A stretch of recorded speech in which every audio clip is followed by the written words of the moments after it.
Start किया जाए।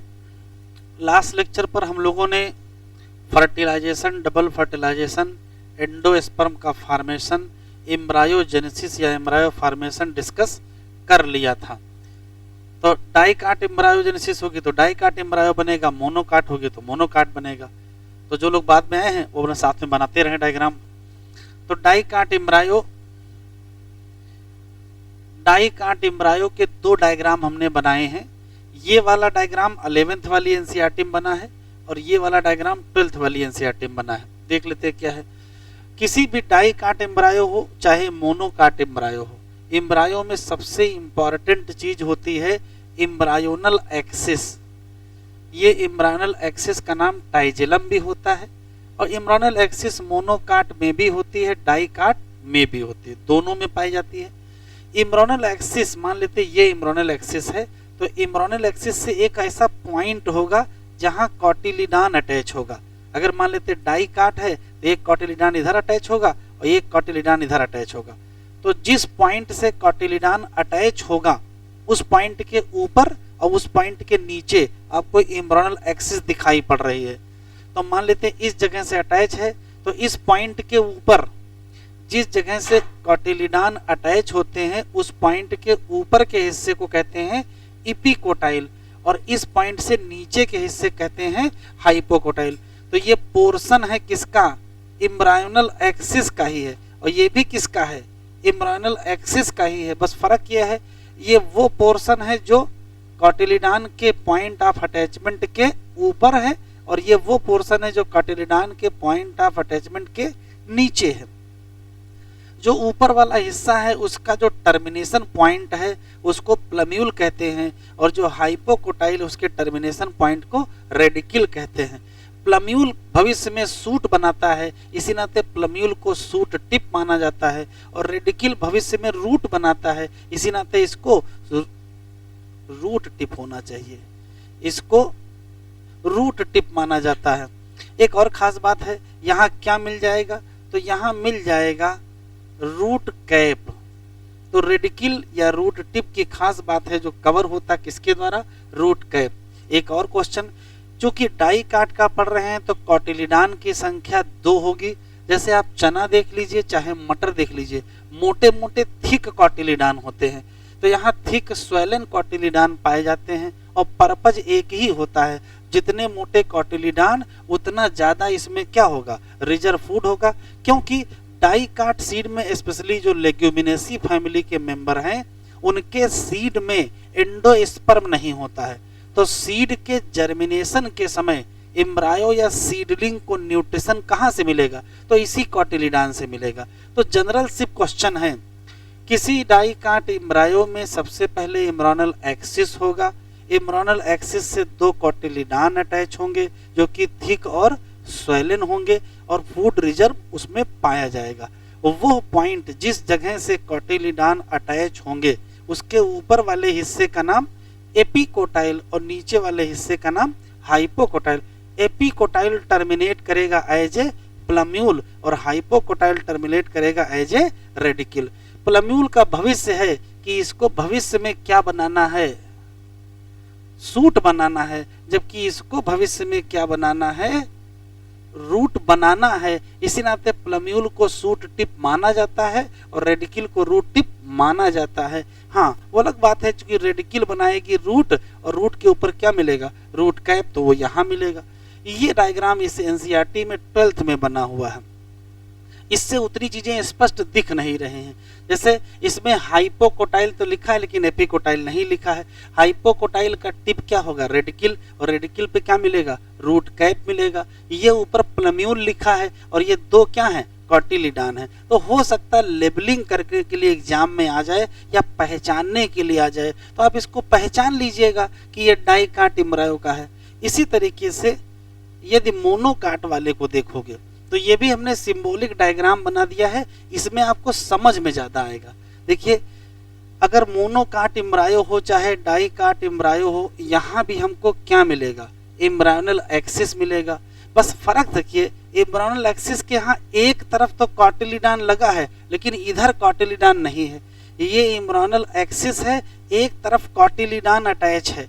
तो कॉटिलिडान एक ही तरफ होगा, एक तरफ कहो तो कहो लेटरल साइड भी कह सकते हो, एक तरफ होगा दूसरी तरफ नहीं होगा। क्यों?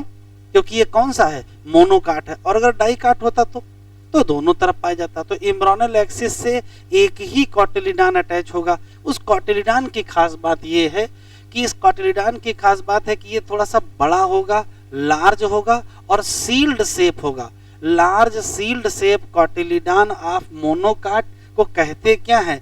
स्कटलम कहते हैं। तो एक तो ये अंतर आ गया कि कितने कॉटिलिडान है? एक कॉटिलिडान है। और कैसा है? लार्ज है, सील्ड शेप है, नाम क्या है? स्कटलम। ये है पहचान मोनोकाट एम्ब्रायो की। दूसरा पहचान देखिए, ये एम्ब्रियोनल एक्सिस है, ये कॉटिलिडान अटैच है। तो जिस जगह कॉटिलिडान अटैच होगा उसके ऊपर वाले हिस्से का नाम एपिकोटाइल, और जिस जगह कॉटिलिडान अटैच होगा उसके नीचे वाले हिस्से का नाम हाइपोकोटाइल। उसमें कोई अंतर नहीं। एपिकोटाइल की टिप का नाम क्या होगा? प्लम्यूल होगा। और हाइपोकोटाइल की टिप का नाम क्या होगा? रेडिकिल। यहाँ भी रेडिकिल के बाहर क्या मिलेगा? Root cap. यहाँ तक कोई नई चीज नहीं मिली है, नई चीज इसके बाद होगी।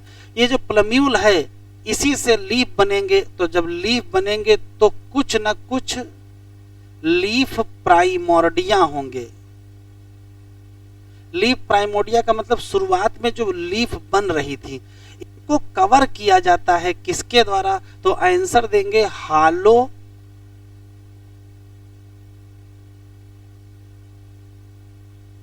फोलियर स्ट्रक्चर। और इस हालो फोलियर स्ट्रक्चर का नाम ना भूलिएगा, इसका नाम है कोलियोप्टाइल। इसी तरीके से रेडिकिल और रूट कैप भी कवर होता है किसके द्वारा? कोलियोराइजा। और ये क्या होता है? तो एनसीईआरटी में जो लिखा वही याद रखिएगा, अनडिफरेंशिएटेड सीथ। तो ये भी नई चीज मिल गई। क्या? रेडिकिल और root cap cover by coleorhiza, जबकि plumule and few leaf primordia cover by coleoptile. तो अगर पहचान देखें तो स्कटलम पहचान है, कोलियोप्टाइल पहचान है, कोलियोराइजा पहचान है, और एक बड़ा सा कॉटिलिडान होगा। ये एनसीईआरटी में डायग्राम बना हुआ है, सब चीजें यहाँ नहीं दिख रही हैं। जैसे स्कटलम दिख रहा है, कोलियोप्टाइल दिख रहा है, सूट एपेक्स या प्लम्यूल दिख रहा है, ये एम्ब्रियोनल एक्सिस है, ये रेडिकिल है, ये रूट कैप है, ये कोलियोराइजा है। तो डायग्राम लेबलिंग करने के लिए एग्जाम में आ सकता है। एक नई चीज यहाँ और दिखी है, ये शब्द बहुत काम का है, ये शब्द बहुत काम का है, ये यहां लिखा हुआ है, ध्यान से सुनिएगा। मोनोकाट एम्ब्रायो की पहचान है एपीब्लास्ट का पाया जाना। एपीब्लास्ट है क्या? तो ध्यान सोचिए, अगर ये डाइकाट एम्ब्रायो होता, अगर ये डाइकाट एम्ब्रायो होता तो इसी जगह से क्या लगा होता? दूसरा कॉटिलिडान।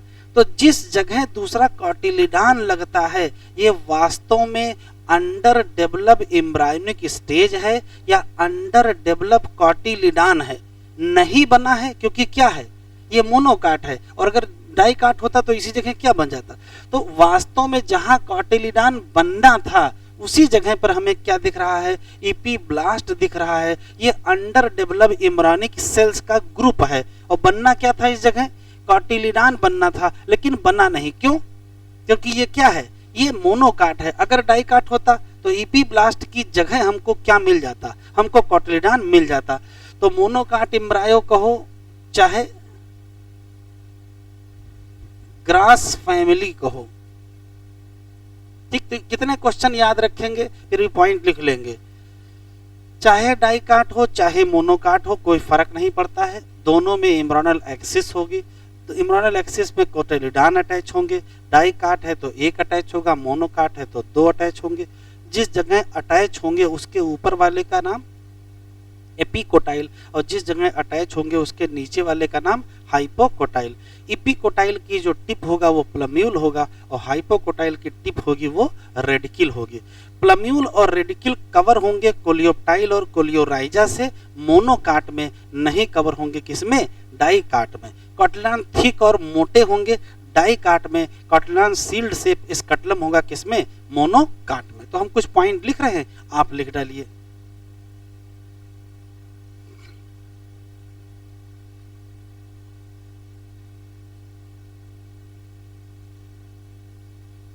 मोनोकाट एम्ब्रायो, इसके पॉइंट लिख लीजिए।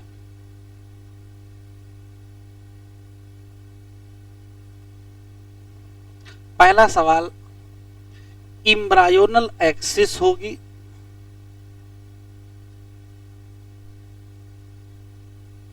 दूसरा दो क्या होंगे, कॉटिलिडान होंगे, और जिनकी खास बात ये होगी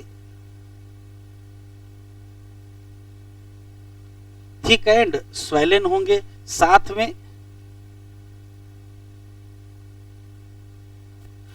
अच्छा डाई काट होना चाहिए, सही कर लो बेटा, ये लो डाई काट हो गया।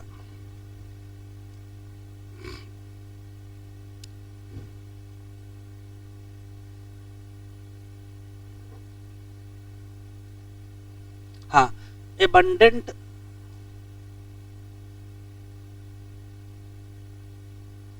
रिजर्व फूड होगा। तीसरी चीज इपीकोटाइल, ये क्या है, तो कहोगे portion of embryonal axis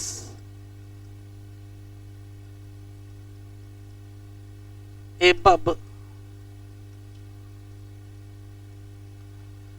attachment of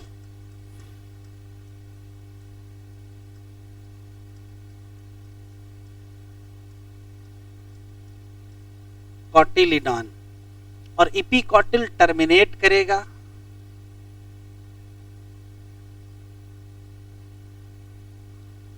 terminate as plumule, जो क्या बनाएगा,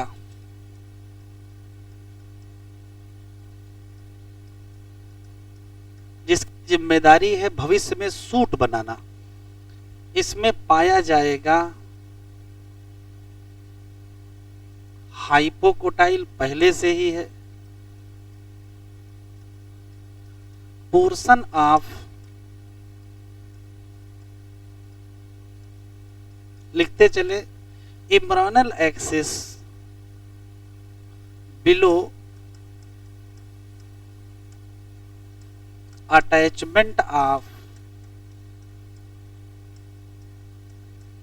कॉटिलिडॉन, और हाइपोकॉटिल टर्मिनेट करेगा as radicle and root cap, और रेडिकल क्या बनाएगी,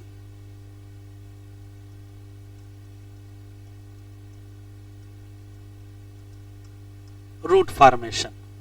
बातचीत ना करो भाई,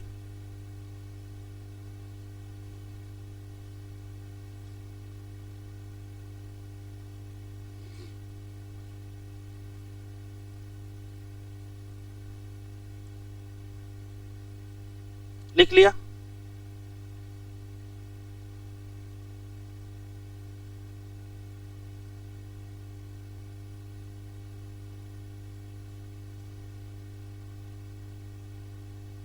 हो गया, हमारे साथ ही लिखते चलो।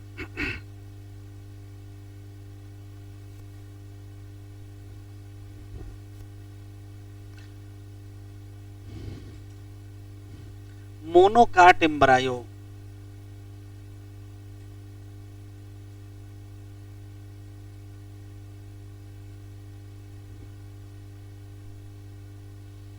पहला सवाल ये है, मोनोकाट एम्ब्रायो की खास बात है कि इसमें भी क्या होगा,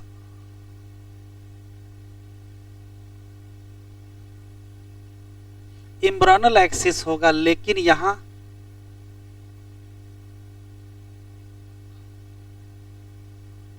सिंगल कॉटिलिडान होगा, और इस सिंगल कॉटिलिडान का नाम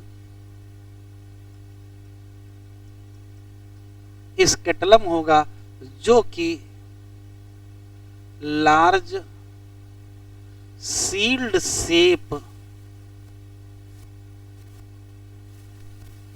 लिडान होगा। और कहां प्रेजेंट होगा, एट वन साइड, या एनसीईआरटी में लिखा है लेटरल साइड ऑफ एम्ब्रायो। एक और खास बात, यहां भी इपिकोटाइल एंड क्या होगा, हाइपोकोटाइल। अब उसकी डिफिनेशन लिखने की आवश्यकता है नहीं कि इपिकोटाइल क्या है, हाइपोकोटाइल क्या है, तो लिख ही चुके हैं पीछे। बस खास बात यह है कि जो इपिकोटाइल है वो टर्मिनेट करेगा कैसे, as plumule and few leaf primordia. और plumule and few leaf primordia enclose होंगे किसके द्वारा,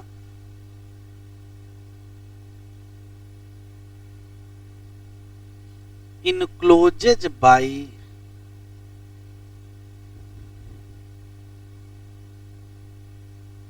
तो जो एनसीईआरटी में लिखा वही याद रखेंगे, हालो फोलियर स्ट्रक्चर।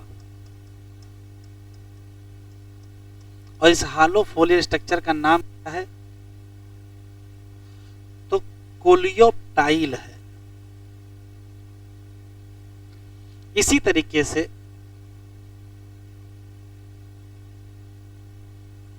जो हाइपोकॉटिल है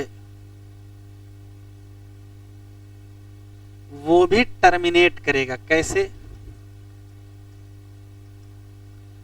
रेडिकल एंड रूट कैप। और रेडिकल एंड रूट कैप दोनों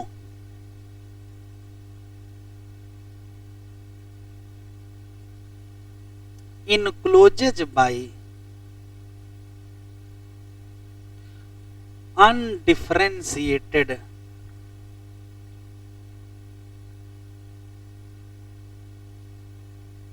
सीथ। और इस अनडिफरेंशिएटेड सीथ का नाम क्या है,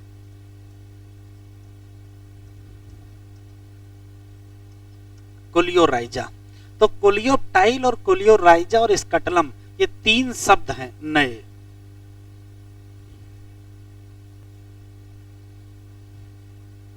चलिए हेडिंग डालिए, सीड।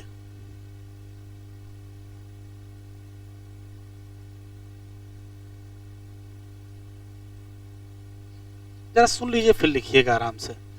जितना आपको पहले से पता है कि किसी भी एंजियोस्पर्मिक प्लांट या फ्लावरिंग प्लांट में जब सेक्सुअल रिप्रोडक्शन होता है तब कई चेंजेज आते हैं। जैसे जैसे एक चेंज आता है जाइगोट से एम्ब्रायो बन जाता है, जैसे प्राइमरी एंडोस्पर्म सेल से एंडोस्पर्म बन जाता है, बिल्कुल उसी तरीके से फर्टिलाइजेशन के बाद जो ओव्यूल है वो सीड में कन्वर्ट हो जाता है।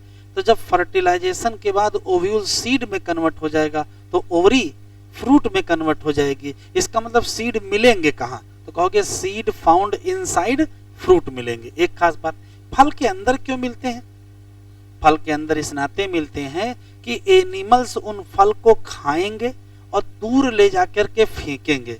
जहां कहीं फेंकेंगे वहां तक सीड पहुंच जाएगा ना, इससे क्या होगा, डिस्पर्सल होगा। इसको सीड डिस्पर्सल की मैकेनिज्म बोलते हैं। दूसरा सवाल, चाहे डाइकाट का सीड हो चाहे मोनोकाट का सीड हो, सीड में दो चीजें जरूर मिलेंगी। सीड में एक तो एम्ब्रायो जरूर मिलेगा। भाई डाइकाट सीड है तो डाइकाट एम्ब्रायो होगा, मोनोकाट सीड होगा तो मोनोकाट एम्ब्रायो होगा। लेकिन एम्ब्रायो ही नहीं होगा, एम्ब्रायो के साथ हो सकता है अगर वो मोनोकाट हो चाहे डाइकाट हो, उसमें कॉटिलिडान तो मिलेगा ही। बस फर्क है भाई एक कॉटिलिडान है कि दो कॉटिलिडान है। एक कॉटिलिडान होगा तो स्कटलम होगा और दो कॉटिलिडान होंगे तो मोटे मोटे होंगे। तो हो सकता है थिक स्वैलन कॉटिलिडान मिल जाए। और क्या मिलेगा, इसके अलावा तीसरी चीज, सीड के बाहर बाहर सीड कोट पाया जाएगा। अब ये कोट कहाँ से आ गया, तो अगर थोड़ा बहुत याद हो तो जब ओव्यूल से सीड बना रहे थे तो ओव्यूल में इंटेगुमेंट होता है, ओव्यूल में इंटेगुमेंट होता है तो उसी इंटेगुमेंट से ही क्या बन जाता है, सीड कोट बन जाता है। इंटेगुमेंट कितने होते हैं, इंटेगुमेंट कितने होते हैं, 2 होते हैं। तो सीड कोट में कितनी लेयर होंगी, तो कहोगे 2 लेयर होंगी। तो बाहर वाली लेयर का नाम टेस्टा होता है, अंदर वाली लेयर का नाम टेगमेन। अभी लिखाएंगे, लिख लीजिएगा। तो जनरल बात अगर आपसे पूछा जाए सीड क्या है, तो कहोगे ये फर्टिलाइज्ड ओव्यूल है। फर्टिलाइजेशन के बाद ओव्यूल ही सीड में कन्वर्ट होता है, ओवरी फ्रूट में कन्वर्ट होती है। इसी नाते सीड किस में पाए जाएंगे, तो कहोगे फ्रूट में पाए जाएंगे। और क्यों पाए जाएंगे, वो सीड डिस्पर्सल के लिए पाए जाएंगे। जब ओव्यूल सीड में कन्वर्ट हो रहा था तो इंटेगुमेंट किस में कन्वर्ट हो जाएगा, सीड कोट में कन्वर्ट हो जाएगा। इसी नाते किसी भी सीड में बाहर बाहर क्या मिलेगा, सीड कोट मिलेगा। अंदर क्या मिलेगा, एम्ब्रायो मिलेगा। और क्या मिलेगा, कॉटिलिडान मिलेगा। वो अलग बात है कि भाई 1 मिलेगा या 2 मिलेगा, उससे कोई मतलब नहीं है। अगर 2 मिलेंगे तो डाइकाट होगा, मोटे मोटे होंगे। और मोटे मोटे कॉटिलिडान क्यों होंगे, उसका एक ही लॉजिक है, जब सीड जर्मिनेट करेगा तो उसी कॉटिलिडान की एनर्जी से सीडलिंग को क्या मिलेगा, एनर्जी मिल जाएगी। ठीक है। एक और खास बात है, हो सकता है सीड में एंडोस्पर्म भी मिल जाए। थोड़ा बहुत अगर याद हो, क्या, जब एम्ब्रियोनिक डेवलपमेंट होता है तो एंडोस्पर्म भी बनता है। यदि डेवलपिंग एम्ब्रायो एंडोस्पर्म को कंप्लीटली कंज्यूम कर लेता है तो सीड में एंडोस्पर्म नहीं मिलता है। और अगर डेवलपिंग एम्ब्रायो एंडोस्पर्म को कंप्लीटली कंज्यूम नहीं करता है तो एंडोस्पर्म मिलता है। तो सीड में एंडोस्पर्म मिल भी सकता है, नहीं भी मिल सकता है। इसी हिसाब से दुनिया में 2 कैटेगरी के सीड होते हैं, एक होता है एंडोस्पर्मिक सीड और एक होता है नॉन एंडोस्पर्मिक सीड। बस वही वाले एग्जाम्पल आपको बताना है, जरा आराम से बताएं किन किन में एंडोस्पर्म मिलेगा। तो पहले से पता है कि भाई कोकोनट में मिलेगा, कैस्टर में मिलेगा। और अनाज, अनाज कौन से, राइस है, व्हीट है, मेज है, बार्ली है, दुनिया भर के। ठीक है। अच्छा, किसमें किसमें नहीं मिलेगा, तो लेग्यूम फैमिली के जितने हैं, चाहे वो पी हो, चाहे वो बीन हो, चाहे वो ग्राम हो, चाहे वो चिकपी हो, चाहे वो अरहर हो, चाहे सोयाबीन हो, जितने इस टाइप के हैं इन सब में क्या मिलेगा, एंडोस्पर्म नहीं मिलेगा। पहले से ही पता है कि जिसमें एंडोस्पर्म होगा वो सीड जर्मिनेशन में यूज करेंगे और जिनमें एंडोस्पर्म नहीं होगा वो सीड जर्मिनेशन में यूज नहीं करेंगे। तो वो तो इससे पहले लेक्चर में जो सुनाए थे वही कहानी सुना दिए। अच्छा पढ़े, इतना लिख लेते हैं, इतना लिख लेते हैं, फिर आगे बढ़ते हैं। तो लिखते चले हमारे साथ।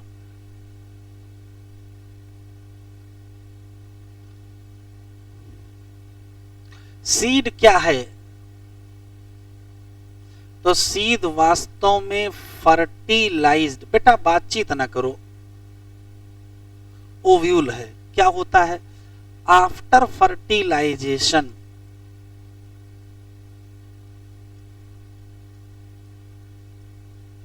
आफ्टर फर्टिलाइजेशन क्या हो जाएगा, तो कहोगे ओव्यूल ट्रांसफॉर्म इनटू सीड। और क्या होगा, ovary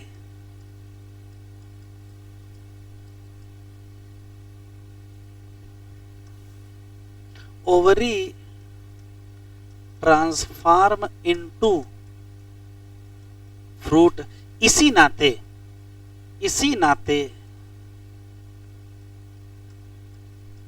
seed found inside fruit. एक और खास बात, सीड क्या है, ये बड़ा अच्छा सवाल है, क्वेश्चन पूछा जाएगा सेक्सुअल रिप्रोडक्शन का फाइनल प्रोडक्ट क्या है, तो आंसर सीड ही देंगे, फ्रूट मत दे दीजिएगा। असली चीज है सीड बनवाना, वो अलग बात है कि उसके बाहर बाहर क्या मिलेगा, फ्रूट बनेगा। तो सीड क्या है, तो कहोगे फाइनल प्रोडक्ट ऑफ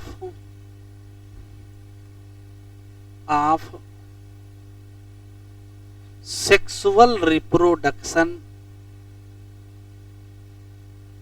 इन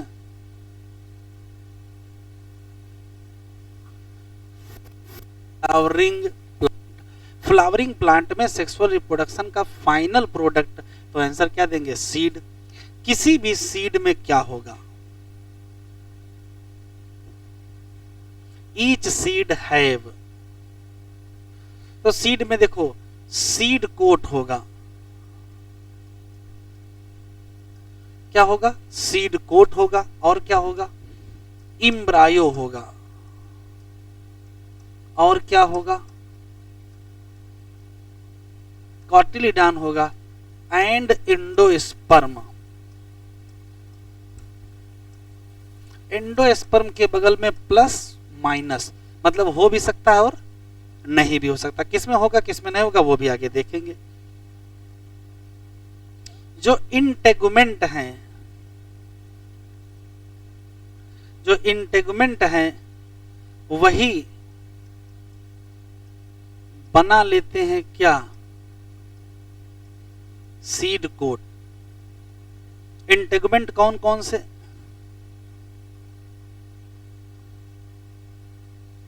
तो इंटेगुमेंट है आउटर इंटेगुमेंट,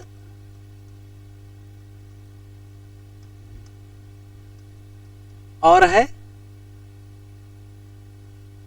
इनर इंटेगुमेंट। तो जब सीड कोट बनाएंगे तो ये बनाएंगे आउटर सीड कोट,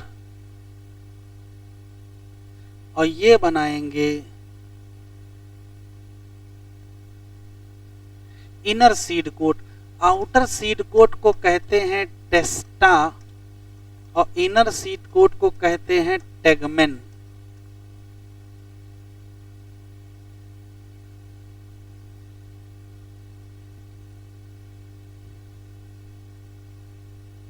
बड़े बेटा,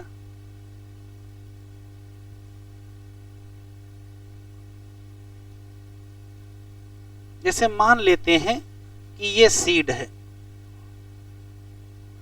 तो अभी मैंने बताया कि सीड में हमको क्या मिलेंगे? 2 सीड कोट मिलेंगे। और अंदर हमको क्या मिलेगा? तो अंदर हमको मिलेगा इम्ब्रायो।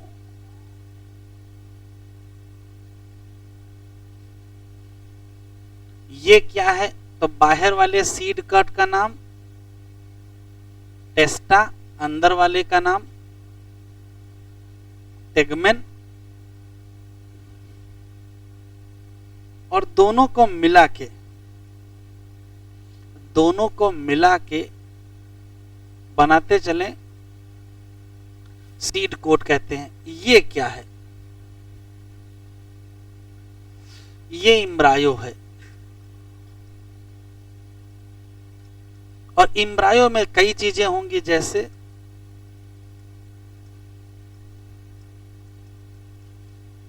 इम्ब्रोनल एक्सिस होगा,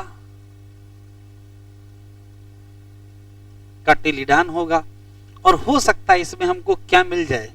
एंडोस्पर्म मिल जाए, वो अलग मसला है। एक चीज और मिलेगी, चने का सीड देखें, जैसे मान लेते इस टाइप का होता है, ये इस टाइप का बना होता है ऐसे यहां, और यहां एक छोटा सा छेद होता है, ये स्मॉल पोर होता है सीड में, और ये सीड कोट है। इसके अंदर देखेंगे तो मोटे मोटे 2 क्या पाए जाएंगे? कॉटिलिडान पाए जाते हैं। ठीक है, तो किसी पर्टिकुलर सीड में स्मॉल पोर जो होता है वो क्या है? तो कहोगे ये माइक्रोपाइल है। सीड में छोटा सा जो छेद है वो क्या है? माइक्रोपाइल है। क्यों होता है? तो सीड जर्मिनेशन के समय सीड के अंदर वाटर जाएगा, ऑक्सीजन जाएगी, वो इसी थ्रू जाएगी। काहे के लिए? For entry of oxygen and water inside seed. कब? At time of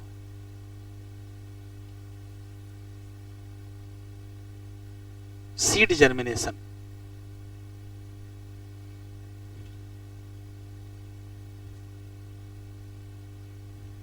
time of seed germination.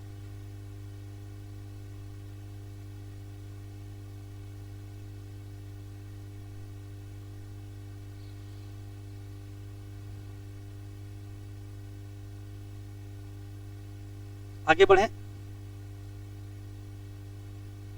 Seed में एंडोस्पर्म हो भी सकता है, नहीं भी हो सकता है। होगा तो एंडोस्पर्म कहां से आया ये आपको बताना पड़ेगा, और नहीं होगा तो एंडोस्पर्म कहां चला गया ये भी आपको बताना होगा।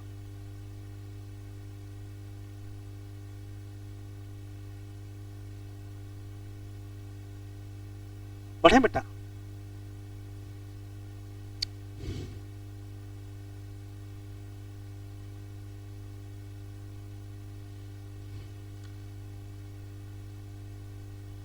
Seed may have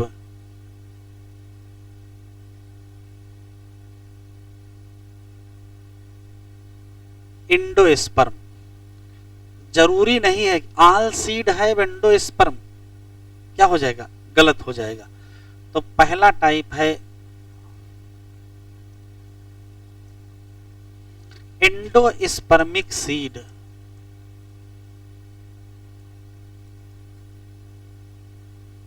या इसी का दूसरा नाम, इसी बार आया है यह सवाल, एल्ब्यूमिनस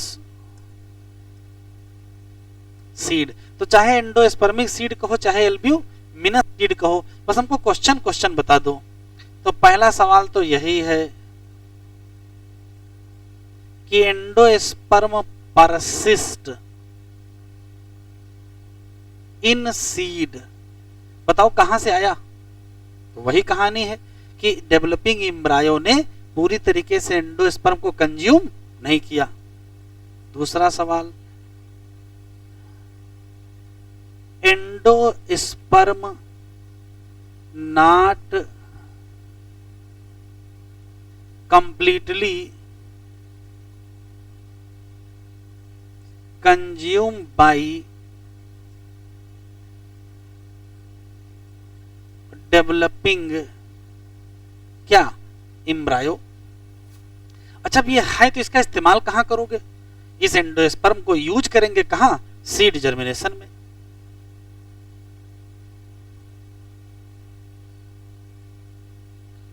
एंडोस्पर्म यूटिलाइज इन सीड जर्मिनेशन। Seed germination. फिर क्वेश्चन आता है एग्जाम्पल। एग्जाम्पल बहुत इंपॉर्टेंट है, कुछ ना कुछ पूछा ही जा रहा है। तो जैसे कैस्टर पहले से पता है, कोकोनट और सीरियल अनाज। अनाज बताओ कौन कौन से लिख दें। व्हीट है, मेज है, राइस है, बार्ली है।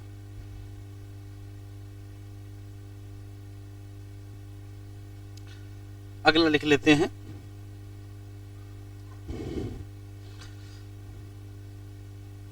नान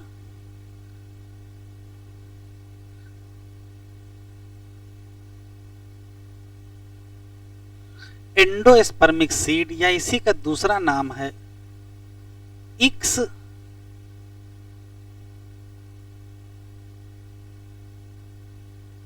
एल्ब्यूमिनस सीड। वही 3 क्वेश्चन के जवाब आपको देने हैं। जैसे एंडोस्पर्म होगा कि नहीं होगा, तो no endosperm persist in seed. तो चला कहां गया, तो पहले से बता है क्या, endosperm endosperm completely consume by किसके द्वारा? डेवलपिंग एम्ब्रायो के द्वारा। तीसरा, तो क्या एंडोस्पर्म सीड जर्मिनेशन में यूज होगा? नहीं होगा।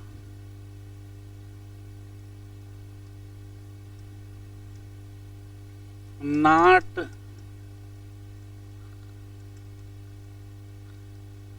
Available for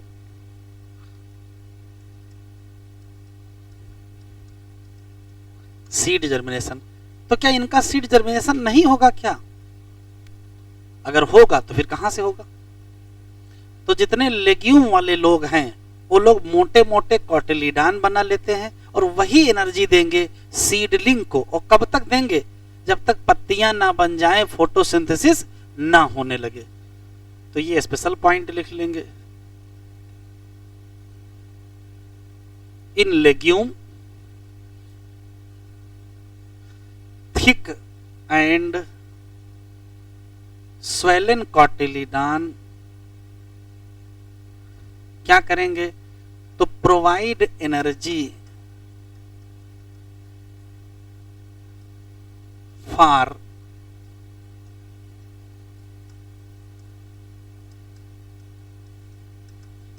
seed germination. कब तक? सीड जर्मिनेशन टू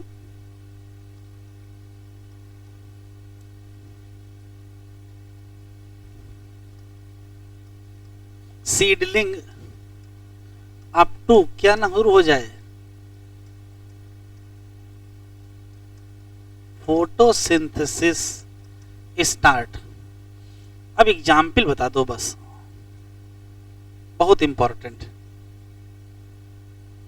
कौन कौन से लिख लेंगे? तो पी लिख लो, चिक पी लिख लो, bean, gram, groundnut, soybean. कोई बचा तो नहीं? हाँ बचा। दूसरा एग्जाम्पल जो स्पेशल है वो याद रखिएगा, आर्किड। याद रखिएगा आर्किड मोनोकाट है। तो मोनोकाट में तो एंडोस्पर्म था लेकिन यहां गायब है, तो याद रखिएगा ये मोनोकाट है।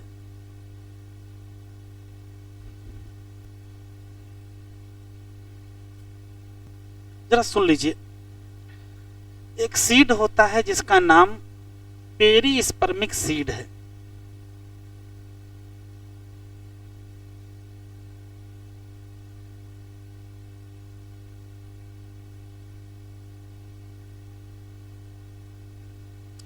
अब सवाल है ये कौन सा सीड आ गया भाई? जिसमें एंडोस्पर्म था उसका नाम एंडोस्पर्मिक सीड, जिसमें एंडोस्पर्म नहीं था उसका नाम नॉन एंडोस्पर्मिक सीड। ये बात तो समझ में आती, ये कौन सा सीड है? तो हुआ ये है कि जब फर्टिलाइजेशन हो जाता है तो फर्टिलाइजेशन के बाद ओव्यूल सीड में कन्वर्ट होता है। तो ओव्यूल जब सीड में कन्वर्ट हो रहा था उस दौरान ओव्यूल में जो न्यूसेलस होता है वो डीजनरेट हो जाता है। अब न्यूसेलस अगर डीजनरेट हो जाएगा तो क्या न्यूसेलस सीड में मिलेगा? नहीं मिलेगा।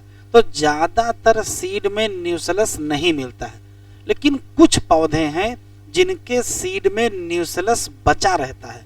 तो यदि न्यूसेलस पूरी तरीके से डीजनरेट नहीं हुआ और सीड में परसिस्ट कर गया, भाई जब ओव्यूल सीड में कन्वर्ट होगा तो उसके अंदर न्यूसेलस मिल जाएगा। तो बचे हुए न्यूसेलस का नाम पेरीस्पर्म है। बचे हुए न्यूसेलस का नाम पेरीस्पर्म है, या परसिस्टेंट न्यूसेलस का नाम पेरीस्पर्म है। तो सीड का नाम क्या रख दोगे? पेरीस्पर्मिक रख दोगे।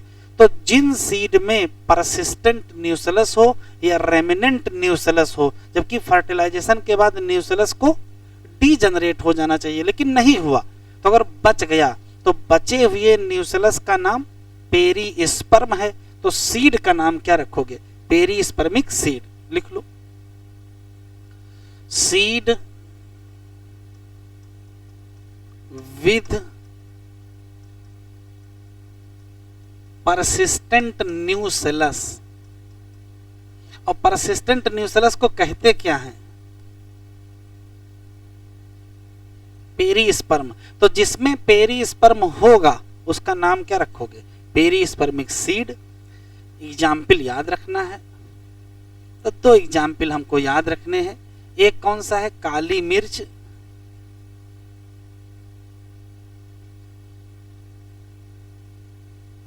और दूसरा चुकंदर याद रखना है।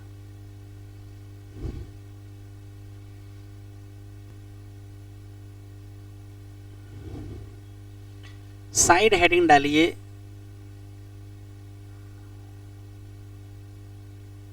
सीड डार्मेंसी। जैसे जैसे हेडिंग डाल लीजिए, जैसे जैसे सीड मैच्योर होता है उसके अंदर का एम्ब्रायो मैच्योर होगा। अगर एम्ब्रायो मैच्योर होगा तो कहेगा हम डेवलप करके नया पौधा बनाएंगे। लेकिन एक समस्या खड़ी होगी। जैसे मान लेते हैं कि गेहूं की फसल है, गेहूं मई जून के महीने में तैयार होता है, भयंकर गर्मी में उसके सीड रेडी होते हैं। यदि उसी समय गेहूं को फिर से खेत में बो दिया जाए तो फिर क्या होगा? अच्छे से सीड का जर्मिनेशन नहीं होगा, क्योंकि उस हाई टेम्परेचर पर उसका जो सीडलिंग होगा वो जीवित बचेगा ही नहीं। तब तो सारी फसल ही एक्सटिंक्ट हो जाएगी, स्पीसीज ही एक्सटिंक्ट हो जाएगी। इसका क्या हल है? इसका हल ये है कि सीड के अंदर जो एम्ब्रायो है उसको इनएक्टिव स्टेट में कर दिया जाए, उसकी मेटाबॉलिक एक्टिविटी क्या कर दी जाए? स्लो कर दी जाए। इतना स्लो कर दी जाए कि एम्ब्रायो मरे ना, लेकिन कुछ करे भी ना, चुपचाप अंदर पड़ा रहे। तो ऐसी स्टेट जिसमें एम्ब्रायो की मेटाबॉलिक एक्टिविटी स्लो डाउन कर दी जाए और इस स्थिति में पहुंचा दिया जाए कि एम्ब्रायो इनएक्टिव स्टेट में चला जाए, उसी को कहते हैं सीड डार्मेंसी। क्यों करना पड़ा ये? तो ये इस नाते करना पड़ा कि कंडीशन अभी अनफेवरेबल है। जैसे गेहूं की हम बात कर रहे हैं तो मई जून में भयंकर गर्मी हो रही है, उस समय अगर नया सीडलिंग बनेगा तो वो जनरेट नहीं हो ही नहीं पाएगा, डैमेज हो जाएगा, इतना गर्मी बर्दाश्त ही नहीं कर पाएगा। तो एडवर्स कंडीशन है तो सीड में क्या हो जाएगी? डार्मेंसी। कैसे करते हैं डार्मेंसी? एम्ब्रायो से कहते हैं चुपचाप बैठे रहना, अब कुछ करना नहीं।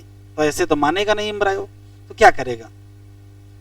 तो इसमें से वाटर कम कर देते हैं तो सीड ड्राई हो जाते हैं। तो 10 से 15% वाटर क्या करते हैं? लॉस। अगर 100% लॉस कर दे तो 100% लॉस कर देंगे, ना सीड बचेगा ना उसके अंदर का एम्ब्रायो बचेगा। तो 10 से 15% वाटर लॉस हो जाएगा, सीड ड्राई हो जाएगा, थोड़ा सा इनएक्टिव स्टेट में चला जाएगा, डार्मेंसी। ये क्यों किया गया है? ये वास्तव में प्रोटेक्शन है एम्ब्रायो का। किससे? Unfavourable condition. और जब कंडीशन फेवरेबल होगी तब, जब कंडीशन फेवरेबल होगी फिर से क्या होगा? डार्मेंसी ब्रेक हो जाएगी, एम्ब्रायो एक्टिव हो जाएगा और सीड जर्मिनेट हो जाएगा। लिख लीजिए, as seed mature it become relatively dry. कैसे? 10 से 15%, 10 to 15% क्या कर देंगे? वाटर लॉस कर देंगे। और क्या होगा? एज सीड मैच्योर, एम्ब्रायो किस में चला जाएगा? एम्ब्रायो मेटाबॉलिक एक्टिविटी क्या हो जाएंगी? स्लो डाउन हो जाएंगे। और क्या हो जाएगा? एम्ब्रायो इनएक्टिव फेज में चला जाएगा। और इनएक्टिव फेज का मतलब ही है डॉर्मेंट हो जाएगा। इसी घटना को कहेंगे क्या? Seed dormancy. क्यों करते हैं? Seed dormancy to protect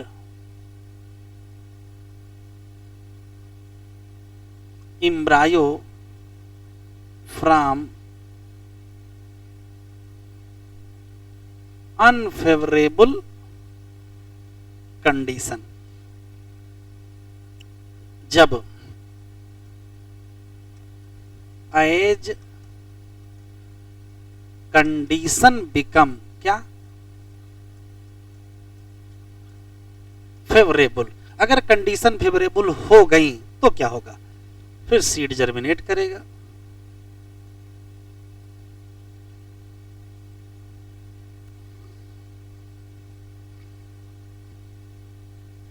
heading डालिए फ्रूट।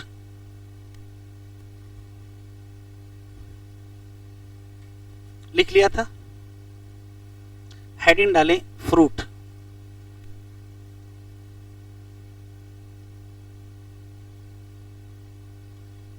वैसे 11th वाली एनसीईआरटी में भी फ्रूट दिया हुआ है और इससे बेहतर फ्रूट वहां दिया हुआ है, ठीक है, वहां भी दिया है, यहां भी सीड भी यहां भी दिए वहां भी दिए हैं, ठीक है। तो फ्रूट में फिर भी 3-4 क्वेश्चन सुन लेते हैं, फिर लिख लेंगे, बेहतर वाला वहीं पढ़ेंगे। पहला सवाल ये है कि फ्रूट क्या है, तो कहोगे फर्टिलाइजेशन के बाद जो ओवरी है वही तो फ्रूट में कन्वर्ट होती है, इसका मतलब फ्रूट है क्या, तो कहोगे फर्टिलाइज्ड ओवरी है, एक क्वेश्चन। तो जब फ्रूट बन रहा होगा ओवरी से तो उसी दौरान क्या हो रहा होगा, उसी दौरान जो ओव्यूल है वो सीड में भी तो कन्वर्ट हो रहा होगा। इसी नाते सीड किस में मिलेंगे, फ्रूट मिलेंगे। एक फल में कितने सीड में मिलेंगे, अरे तो भाई अगर एक ओव्यूल होगा तो एक सीड मिलेगा और एक से ज्यादा ओव्यूल होंगे तो एक से ज्यादा सीड मिलेंगे। इसका मतलब किसी भी फल में सीड की संख्या किस पर डिपेंड करेगी, number of ovule. Question NCERT में दिया है कि क्या नंबर ऑफ ओव्यूल का नंबर ऑफ सीड से कोई रिलेशन है, कहोगे हाँ पक्का रिलेशन है। क्या, जितने नंबर ऑफ ओव्यूल होंगे उतने नंबर ऑफ सीड होंगे। और सुन लेते हैं, जब ओवरी फ्रूट में कन्वर्ट हो रही थी तो ओवरी की जो वाल है वो किस में कन्वर्ट हो जाएगी, तो ओवरी की वाल फ्रूट वाल में कन्वर्ट हो जाएगी। 11th वाली एनसीईआरटी में डायग्राम बना है, जैसे मान लेते ये मैंगो है,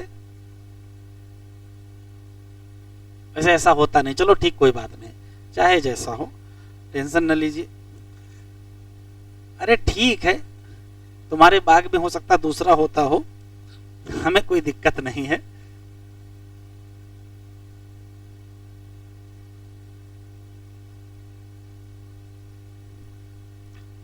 सुन ले जरा ध्यान से, होता क्या है, किसी भी फ्रूट में अगर ध्यान से देखेंगे तो 3 लेयर पाई जाती हैं। ये होता है इपीकार्प, ये होता है मीजोकार्प, ये होता है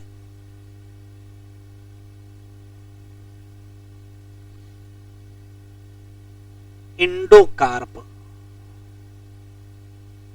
और इन तीनों को मिला करके पेरिकार्प कहते हैं।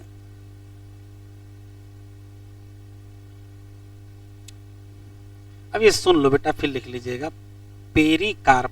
तो पेरिकार्प कहो चाहे इसी को कहते हैं फ्रूट वाल। तो ये फ्रूट वाल आई कहां से, तो वास्तव में ये ओवरी की ही वाल है।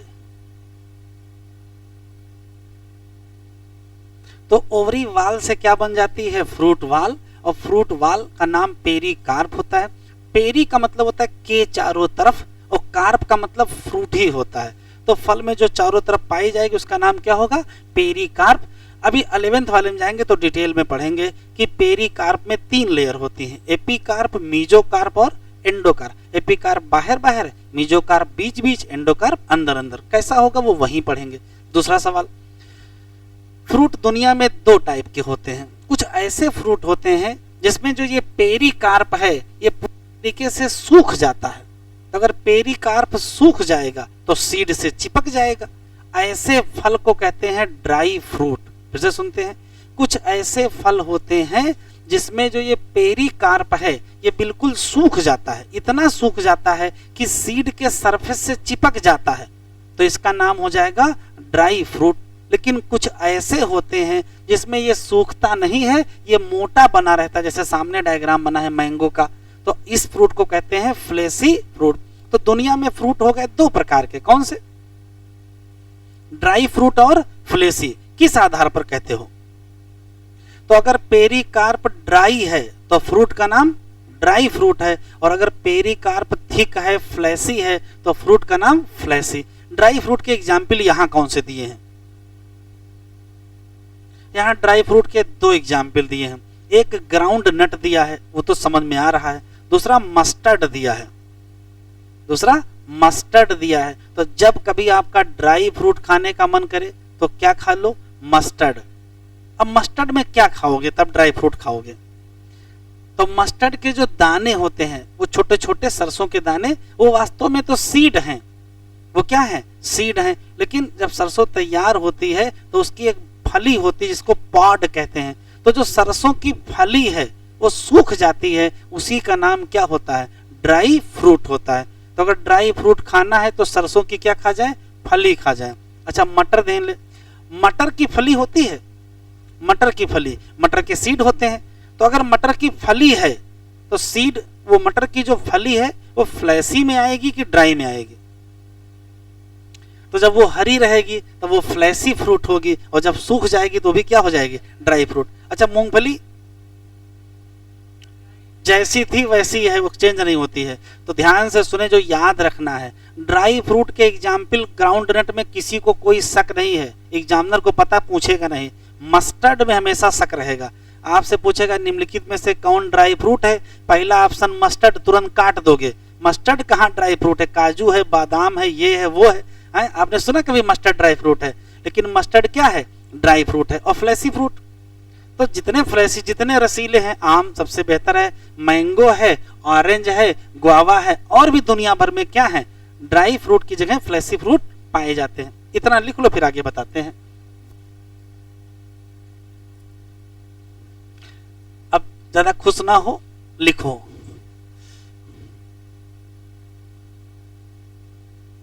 फ्रूट क्या है? तो कहोगे फर्टिलाइज्ड ओवरी है। जब as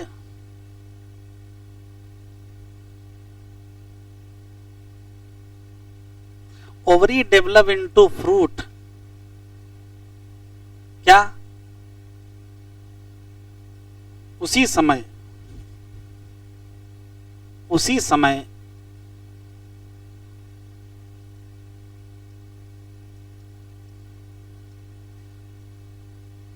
ovule develop into seed.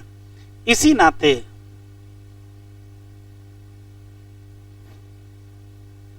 Seed present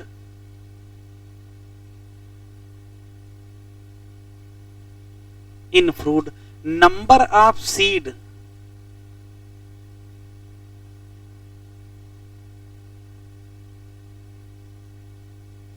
equal to number of ovule. कोई दिक्कत तो नहीं है? एक और खास बात, एज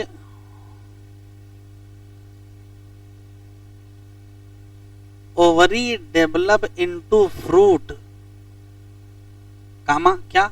जो ओरी वाल होगी,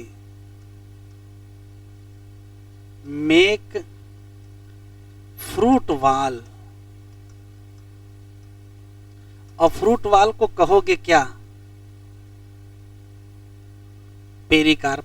और अगर पेरिकार्प सूखा है तो ड्राई फ्रूट, और पेरिकार्प सूखा नहीं है तो fleshy fruit. If pericarp become dry, क्या हो जाएगा? ड्राई फ्रूट कहोगे। और ड्राई फ्रूट के एग्जाम्पल तो दो बचाओगे,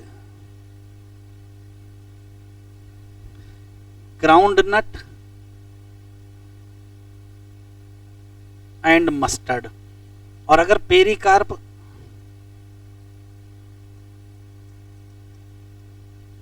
क्या हो? बिकम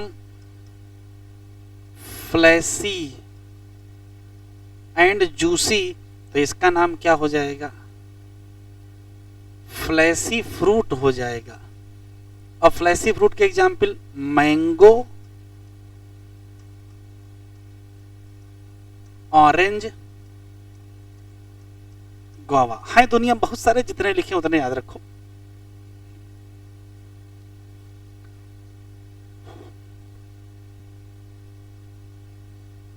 ध्यान से सुने। फ्रूट, दुनिया में फ्रूट दो टाइप के होते हैं, असली और नकली। असली और नकली का मतलब क्या है? जो वो घर में टेबल होती है, डिनर वाली टेबल, डाइनिंग टेबल, उस पर रखे रहते हैं ना, वो वाले नकली नहीं होते हैं। वो तो नकली होते ही हैं, लेकिन ये कौन से नकली, वो देखो, ध्यान से सुनिएगा। ऐसा कोई भी फ्रूट जो सिर्फ ओरी से बने, क्योंकि ओरी से ही बनना है। अगर ओरी से बने और बाकी के हिस्से, तो बाकी हिस्से हैं कौन से? तो बाकी कैलिक्स है, कोरोला है, एंड्रोसियम है, ठीक है। गाइनीशियम को मत सुखा देना, गाइनीशियम में ही तो ओरी है। तो कैलिक्स है, कोरोला है, एंड्रोसियम है, थाइलमस, सब चीज क्या हो जाए? सूख के गिर जाए, बस केवल क्या बचे? ओरी ही बचे, तो उसका नाम होगा ट्रू फ्रूट। लेकिन यदि ओरी के साथ कुछ और भी शामिल हो जाए, जैसे थैलमस शामिल हो जाए, तो ओरी के साथ शामिल होगा। ऐसा कभी मत सोचिएगा कि केवल थैलमस फ्रूट बना लेगा। अगर ओरी नहीं तो फ्रूट बनेगा ही नहीं, लेकिन ओरी के साथ अगर कुछ लग जाए तो उसका नाम क्या होगा? False fruit. जैसे इसके दो बढ़िया एग्जाम्पल एनसीईआरटी में दिए हैं, एक एप्पल है, एक स्ट्रॉबेरी है, एक और बढ़ा लीजिएगा काजू। काजू भी किस में आता है? फॉल्स फ्रूट में आता है। अब जो आप काजू खाते हो वो नहीं है उसका फल, फल उसका दूसरा होता है, ठीक है। तो काजू भी किस में आता है? फॉल्स फ्रूट में आता है। तो असली और नकली में क्या अंतर हुआ? जो सिर्फ ओरी से बने, बाकी हिस्से सूख के गिर जाएं, उसका नाम असली फ्रूट। जैसे सामने डायग्राम बना है मैंगो। लेकिन अगर ओवरी के साथ कुछ और पार्टिसिपेट कर जाए, जैसे थैलमस पार्टिसिपेट कर गया, तो उसका नाम फॉल्स फ्रूट। और फॉल्स के तीन एग्जाम्पल कौन कौन से? एप्पल, स्ट्रॉबेरी और कैज्यू। एक और क्वेश्चन सुन लीजिए। सामान्य फ्रूट, नॉर्मल फ्रूट, जिसमें सीड पाया जाता है। तो जिसमें सीड पाया जाता है वो फ्रूट हमेशा फर्टिलाइजेशन से बनता है। लेकिन दुनिया में कुछ ऐसे फल हैं जिसमें सीड नहीं पाए जाते हैं, जैसे बनाना। तो अगर किसी में सीड नहीं है, इसका मतलब है ये बिना फर्टिलाइजेशन के बना है। तो यदि कोई बिना फर्टिलाइजेशन के बनेगा तो उस फ्रूट का नाम पार्थिनोकार्पिक फ्रूट होता है। इसी नाते पार्थिनोकार्पिक फ्रूट सीडलेस होते हैं। जैसे जैसे बनाना इसका बेस्ट एग्जाम्पल है। कैसा होता है? तो कहोगे सीडलेस। क्यों? पार्थिनोकार्पिक। लेकिन अंगूर में भी तो नहीं होते हैं। तो अंगूर में कुछ में सीड होते हैं। तो ध्यान से सुनिएगा, पार्थिनोकार्पिक फल दो कैटेगरी के होते हैं, नेचुरल और आर्टिफिशियल। नेचुरल जैसे बनाना, प्राकृतिक रूप से उसमें पार्थिनोकार्पी होती है। लेकिन यदि किसी चीज का छिड़काव करके पार्थिनोकार्पी इंड्यूस कराई जाए तो उसको क्या कहोगे? आर्टिफिशियल। तो अंगूर में आर्टिफिशियल पार्थिनोकार्पी कराई गई है। अगर नेचुरली होता तो उसमें भी क्या मिलते? सीड मिलते। अब पार्थिनोकार्पी इंड्यूस किससे करेंगे? तो हार्मोन चैप्टर में जाएंगे, वहां लिखा है ऑक्जिन में क्या? It induce parthenocarpy. कहने का मतलब है कि ग्रोथ हार्मोन का अगर एप्लीकेशन करोगे तो क्या इंड्यूस हो जाएगी? Parthenocarpy induce. किसमें किसमें पार्थिनोकार्पी नहीं करोगे? तो भैया जिसमें सीड खाओगे, तरबूज में, तरबूज में तो कर ही देना चाहिए। सारा डिस्टरबेंस तो सीड ही का है। ना सीड हो तरबूज खाने में कितना आनंद आए। अच्छा, पपाया में उसमें कर देना चाहिए। अच्छा, अंगूर में उसमें कर देना चाहिए। अच्छा, अनार में, अनार में अगर पार्थिनोकार्पी कर दिए तो जो खाते वही गायब हो जाएगा, क्योंकि उसमें खाते क्या हैं? सीड कोट खाते हैं। क्या खाते हैं? सीड कोट खाते हैं। अब न सीड होगा न सीड कोट होगा। तो आया हुआ सवाल है, किसमें पार्थिनोकार्पी नहीं करोगे? तो बहुतों में नहीं करेंगे। जिन जिन में क्या खाते हैं? Seed coat. ग्राउंड नट में कर दें है? तो ग्राउंड नट में भैया अगर पार्थिनोकार्पी कर दोगे तो सीड गायब हो जाएगा, और सीड ही तो खाते हो। तो किसमें किसमें नहीं करोगे? तो कहोगे जिसमें जिसमें क्या खाते हो? सीड खाते हो। लिखो,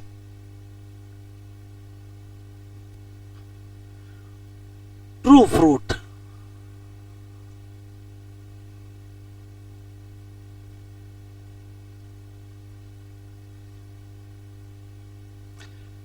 फ्रूट बेटा लिखते चले, फ्रूट दैट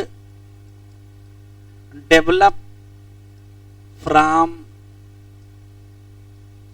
ओनली ओरी, केवल ओरी से बने जबकि अदर पार्ट सूख के गिर जाएं। और इसका एग्जाम्पल क्या है? Most of fruit. जबकि दूसरा कौन सा है?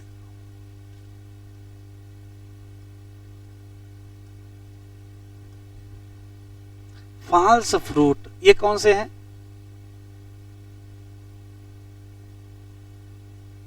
Fruit that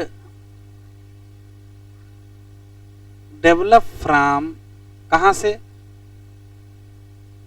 part other than ovary. अगर अदर देन ओवरी है, जैसे लाइक थाइलमस। ये मत समझ लीजिएगा कि केवल थैलमस से बना दोगे, ओरी के साथ होगा। इसका एग्जाम्पल बहुत इंपॉर्टेंट है। एक से एग्जाम्पल है एप्पल, स्ट्रॉबेरी एंड काजू। नॉर्मल फ्रूट,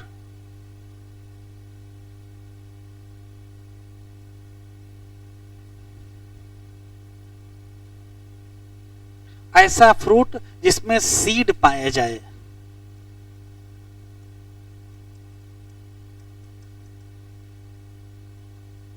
तो जिसमें सीड पाया जाएगा ये कैसे बनता है? फार्म आफ्टर क्या? फर्टिलाइजेशन। और चौथा है पार्थिनो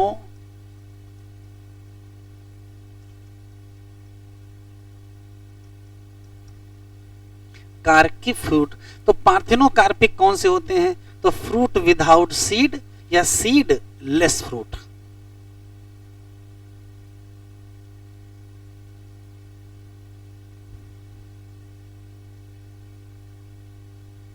या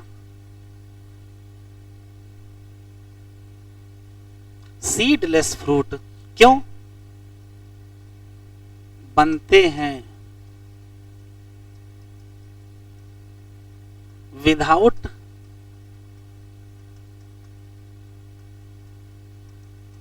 फर्टिलाइजेशन। अब बिना फर्टिलाइजेशन के अगर बनेंगे, एग्जाम्पल, तो एग्जाम्पल दो हैं। एक याद रखिएगा बनाना, और दूसरा याद रखिएगा ग्रेप्स।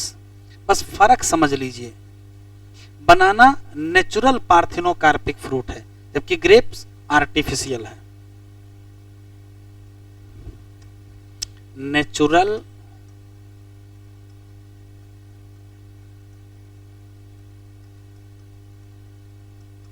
पार्थिनोकार्पिक, जबकि ये क्या है? Artificial parthenocarpic. तो आर्टिफिशियल पार्थिनोकार्पिक बनेंगे कैसे? तो पार्थिनोकार्पिक को इंड्यूस किया जाता है किसके द्वारा? ग्रोथ हार्मोन, जैसे ऑक्सिन। तो इसे नीचे लिख देंगे।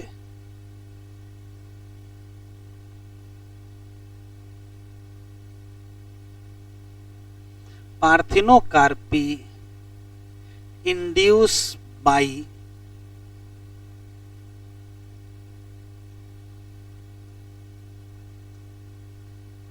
ग्रोथ हार्मोन, जैसे कौन सा? ऑक्सिन। यहां तक हो गया सबका? चलिए हेडिंग डालिए, एडवांटेज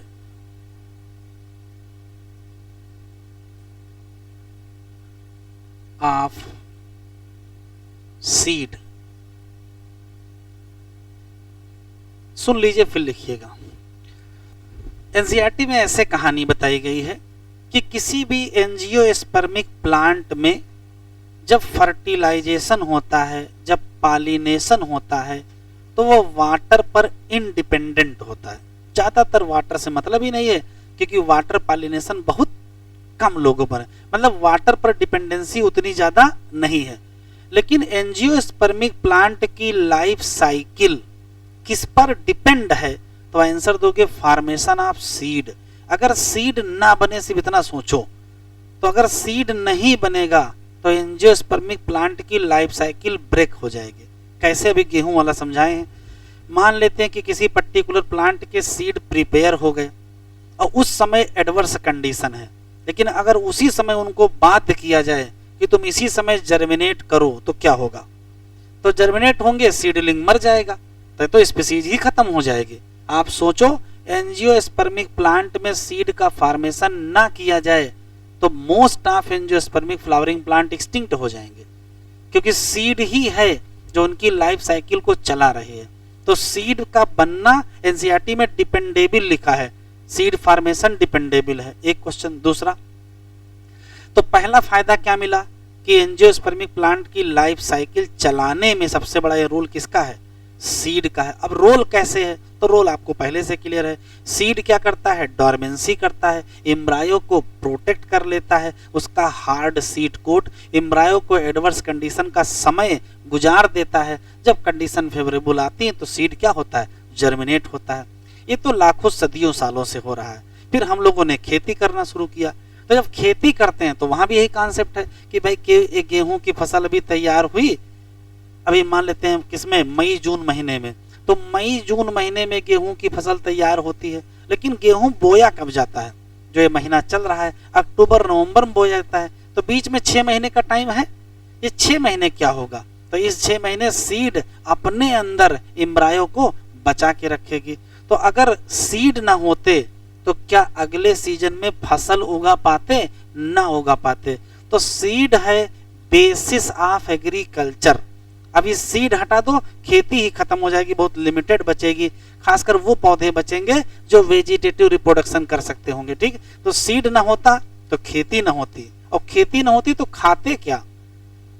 क्योंकि सीड के अंदर बहुत सारा रिजर्व फूड है, और वही रिजर्व फूड आप साल भर खाते हो, और उसी में से कुछ बचा लेते हो तो अगले सीजन में उसको बो देते हो, नए सीजन में क्रॉप को रेज करते हो। तो सीड बहुत इंपॉर्टेंट पार्ट है। सीड में जो न्यूट्रिएंट्स हैं वो वास्तव में इस राते रखे गए हैं कि कल को जब सीडलिंग जर्मिनेट करेगा तो उसको एनर्जी देते रहेंगे। एक और खास बात, सीड बना है सेक्सुअल रिप्रोडक्शन से, और सेक्सुअल रिप्रोडक्शन से बना है तो इसका मतलब जेनेटिक रिकॉम्बिनेशन आया होगा, तो वेरिएशन भी तो इसके अंदर रखी है, तो नई प्रोजेनी बेहतर बनेगी। एक और खास बात, सीड एडाप्ट करता है बहुत सारी सीड डिस्पर्सल मैकेनिज्म को। आप सोचो, एक जगह पेड़ लगा है, उसमें फल लगे हैं, उसके अंदर सीड हैं, अगर सब वहीं गिर जाएंगे तो सारे पौधे वहीं उगेंगे, तो कैसे सरवाइव कर पाएंगे? तो इसका एक ही तरीका है कि सीड दूर जाएं। अब सीड दूर जाने के बहुत सारे तरीके हैं। सीड डिस्पर्सल आपके सिलेबस में नहीं है, एग्जाम्पल हम समझा रहे हैं कि मान लेते हैं कि कोई एनिमल है, उसने किसी फल को खा लिया, सीड सहित खा लिया। ठीक है, सीड सहित खा लिया तो वहीं बैठा तो रहेगा नहीं, अपना घूमेगा यहाँ वहां, 2-3 किलोमीटर आगे चला गया, फिर वो सीड फ्रूट जो था वो एलिमेंट्री कैनाल के अंदर गुजरा, फ्रूट तो डाइजेस्ट हो गया, सीड नहीं डाइजेस्ट होगा। सीड का जो कोट है वो काफी ज्यादा रेजिस्टेंट है, और जब फीकल मैटर पास होगा तो उसके साथ सीड भी पास हो जाएंगे, और जहां फीकल मैटर रिलीज होगा वहीं सीड पहुंच जाएंगे। वो पेड़ से हो सकता 5 किलोमीटर दूर हो सकता 10 किलोमीटर दूर हो, तो जहां चले गए तो सीड तो अंदर अंदर खुश है, खा लिया, अच्छी बात खा लिया, बस जाओ, यहाँ रुको नहीं, दूर चले जाओ। तो सीड के डिस्पर्सल का फायदा क्या होगा?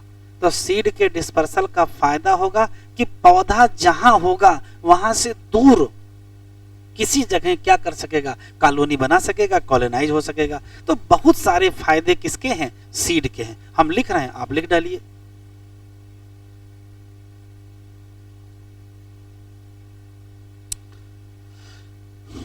पहला फायदा, सीड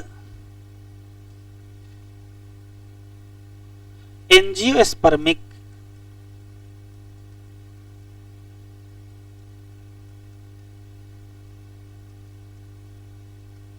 लाइफ साइकिल मोर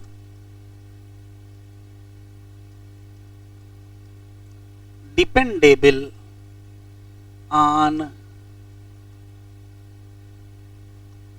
सीड फॉर्मेशन। एनसीईआरटी में जानते हो कैसे लिखा है कि एंजियोस्पर्म की लाइफ साइकिल वाटर पर डिपेंड नहीं है, लेकिन किस पर डिपेंड हो गई? सीड फॉर्मेशन पर डिपेंड हो गई। ठीक, दूसरा सवाल, सीड में क्या होती है? डार्मेंसी होती है। ये क्या करती है? प्रोटेक्ट करती है। एम्ब्रायो इन किस कंडीशन में?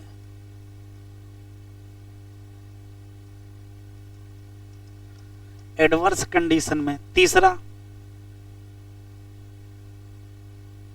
सीड कोट प्रोटेक्ट करता है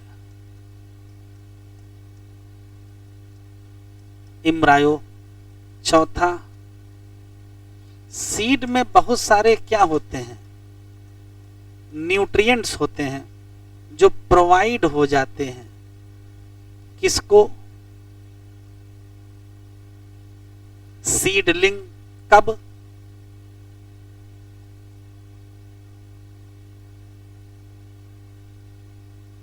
सीड जर्मिनेशन के समय।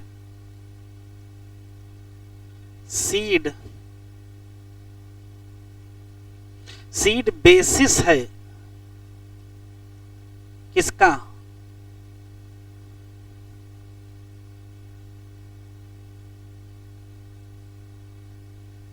एग्रीकल्चर।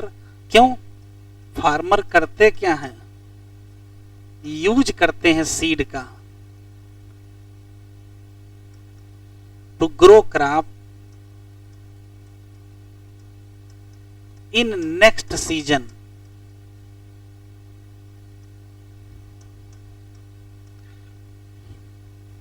और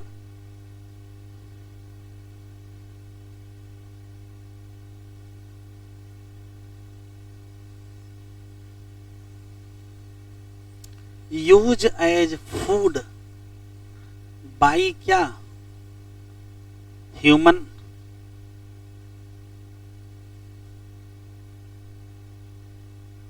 सीड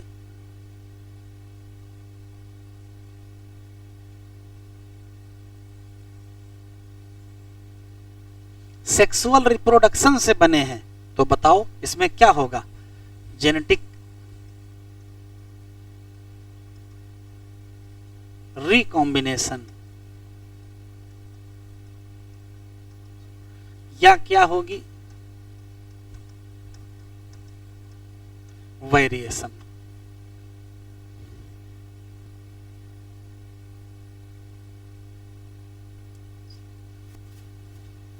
शुरू करें। चलिए साइड हेडिंग डालें, वायबिलिटी।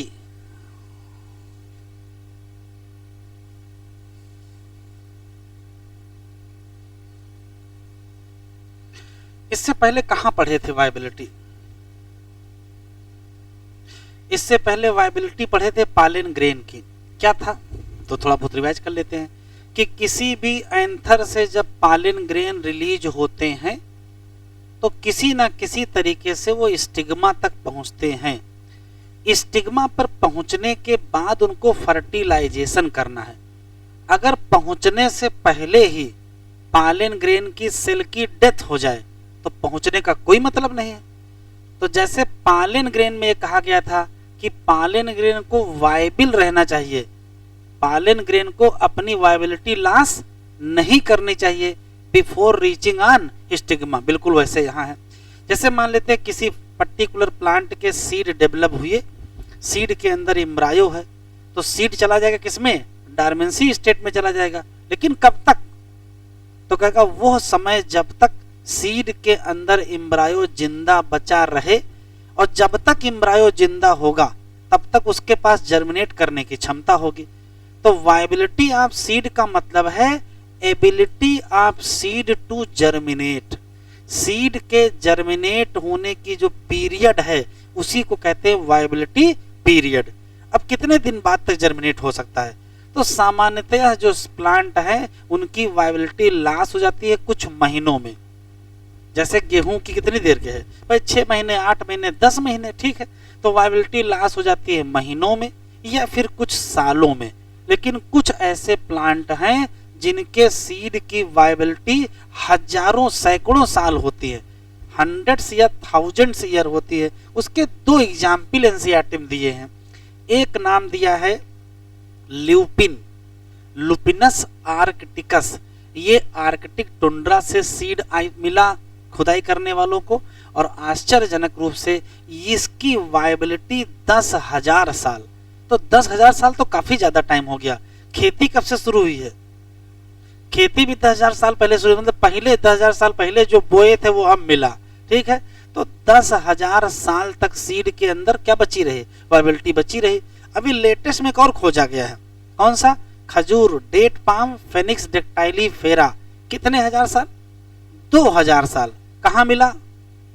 किंग हेराड एक पैलेस है, उसमें खुदाई कर रहे थे। राजा साहब जब मरे होंगे तो खजूर खा के मर गए, ठीक है। और उनके पैलेस में मिल गया सीड, कितना साल का? 2,000 साल पुराना। तो 2,000 क्वेश्चन पूछेगा ओल्डेस्ट वायबल सीड किसका है, किसका दोगे? तो आंसर देंगे ल्यूपिन, लुपिनस आर्कटिकस। लिख लीजिए 4-5 पॉइंट। तो वायबिलिटी का क्या मतलब है? किसी सीड की जर्मिनेट होने की जो एबिलिटी है उसी को क्या कहते हैं? वायबिलिटी। लिख लीजिए।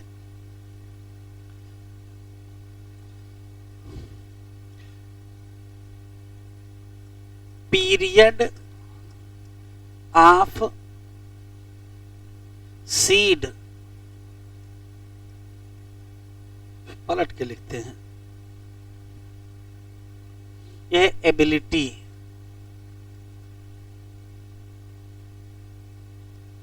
Of seed to germinate.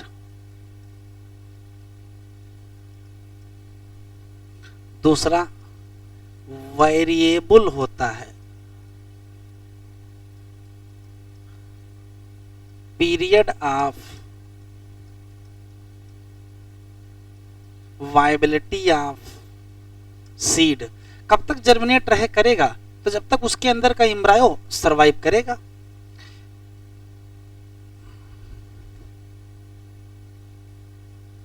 Viability of seed loss in few month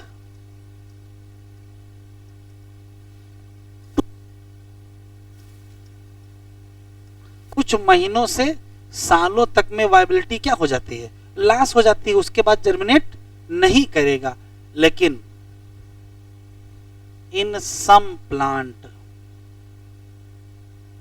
क्या सीड रिमेन वायबल हंड्रेड्स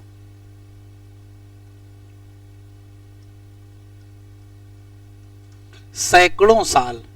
इसके दो एग्जाम्पल हैं। पहला लुपिन, लुपिनस आर्कटिकस।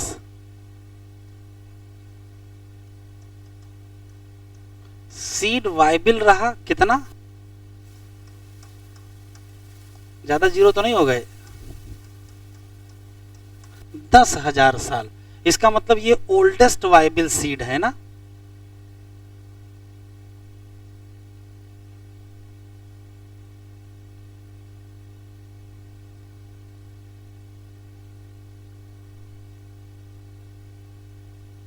और दूसरा है डेट पाम। कौन सा?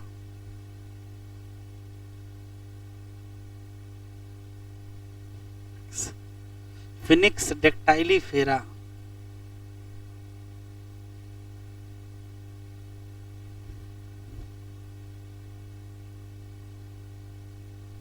इसका जो सीड है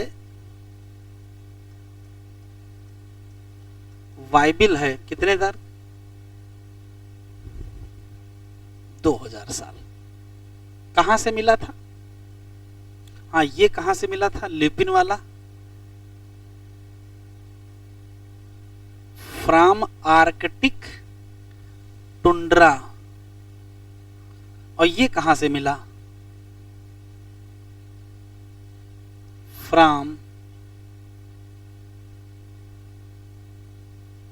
किंग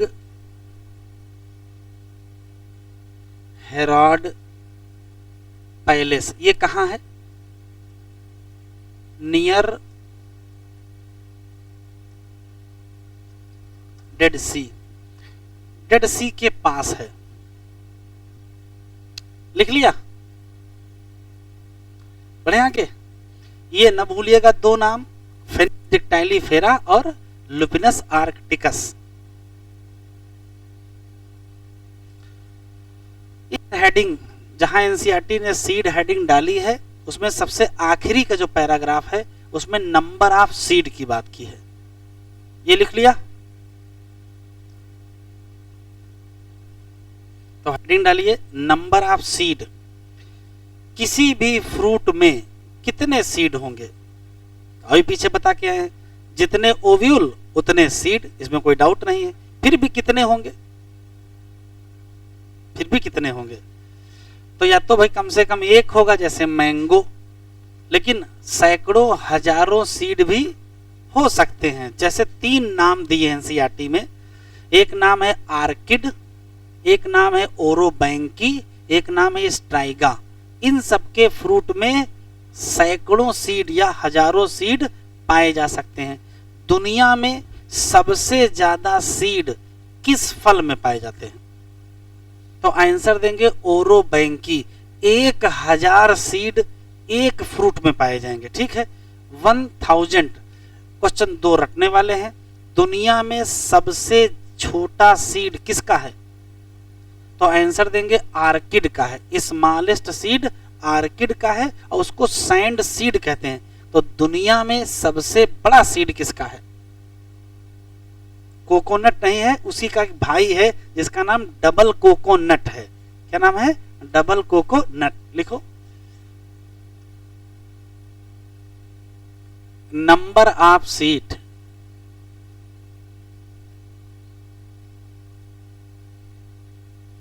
ये किसके बराबर होगा? Equal to number of ovule. दूसरा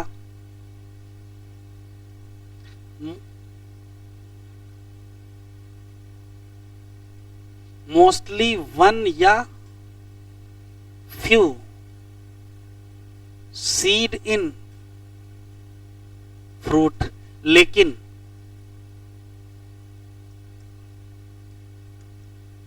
some plant fruit have several seed या hundreds seed in fruit। अब इसमें 3 एग्जाम्पल याद रखिएगा। एक याद रखिएगा आर्किड,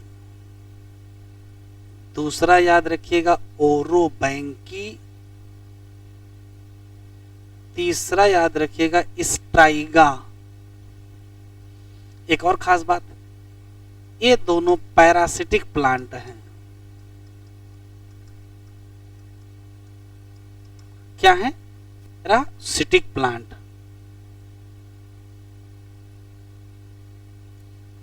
तो रटने वाले सवाल,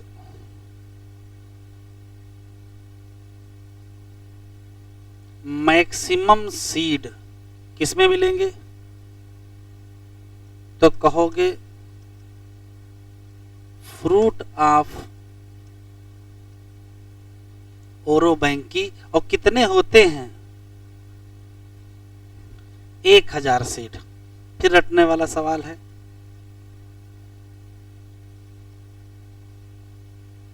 स्मॉलेस्ट सीड किसका है? सीड ऑफ ऑर्किड है। तो लार्जेस्ट किसका है?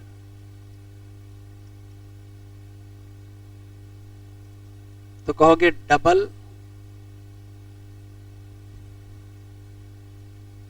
डबल कोकोनट लोडोसिया इसका बोटेनिकल नेम है।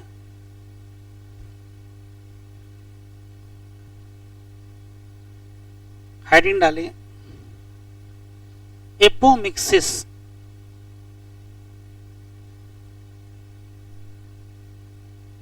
एंड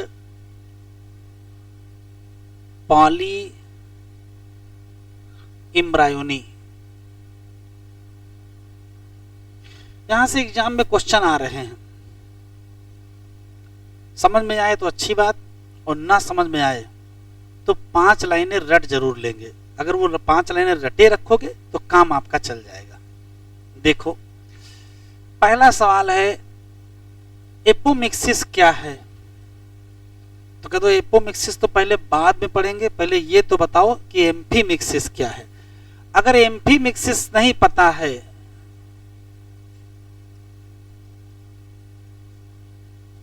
तो एपोमिक्सिस का कोई मतलब नहीं है। ध्यान से सुनिएगा, सामान्य सेक्सुअल रिप्रोडक्शन जिसमें रिडक्शन डिवीजन हो गैमीट बनने में और फर्टिलाइजेशन हो, और उसके बाद एम्ब्रायो बने, जाइगोट बने, एम्ब्रायो बने, सब कुछ चीजें हो, उसी को कहते हैं एम्फीमिक्सिस।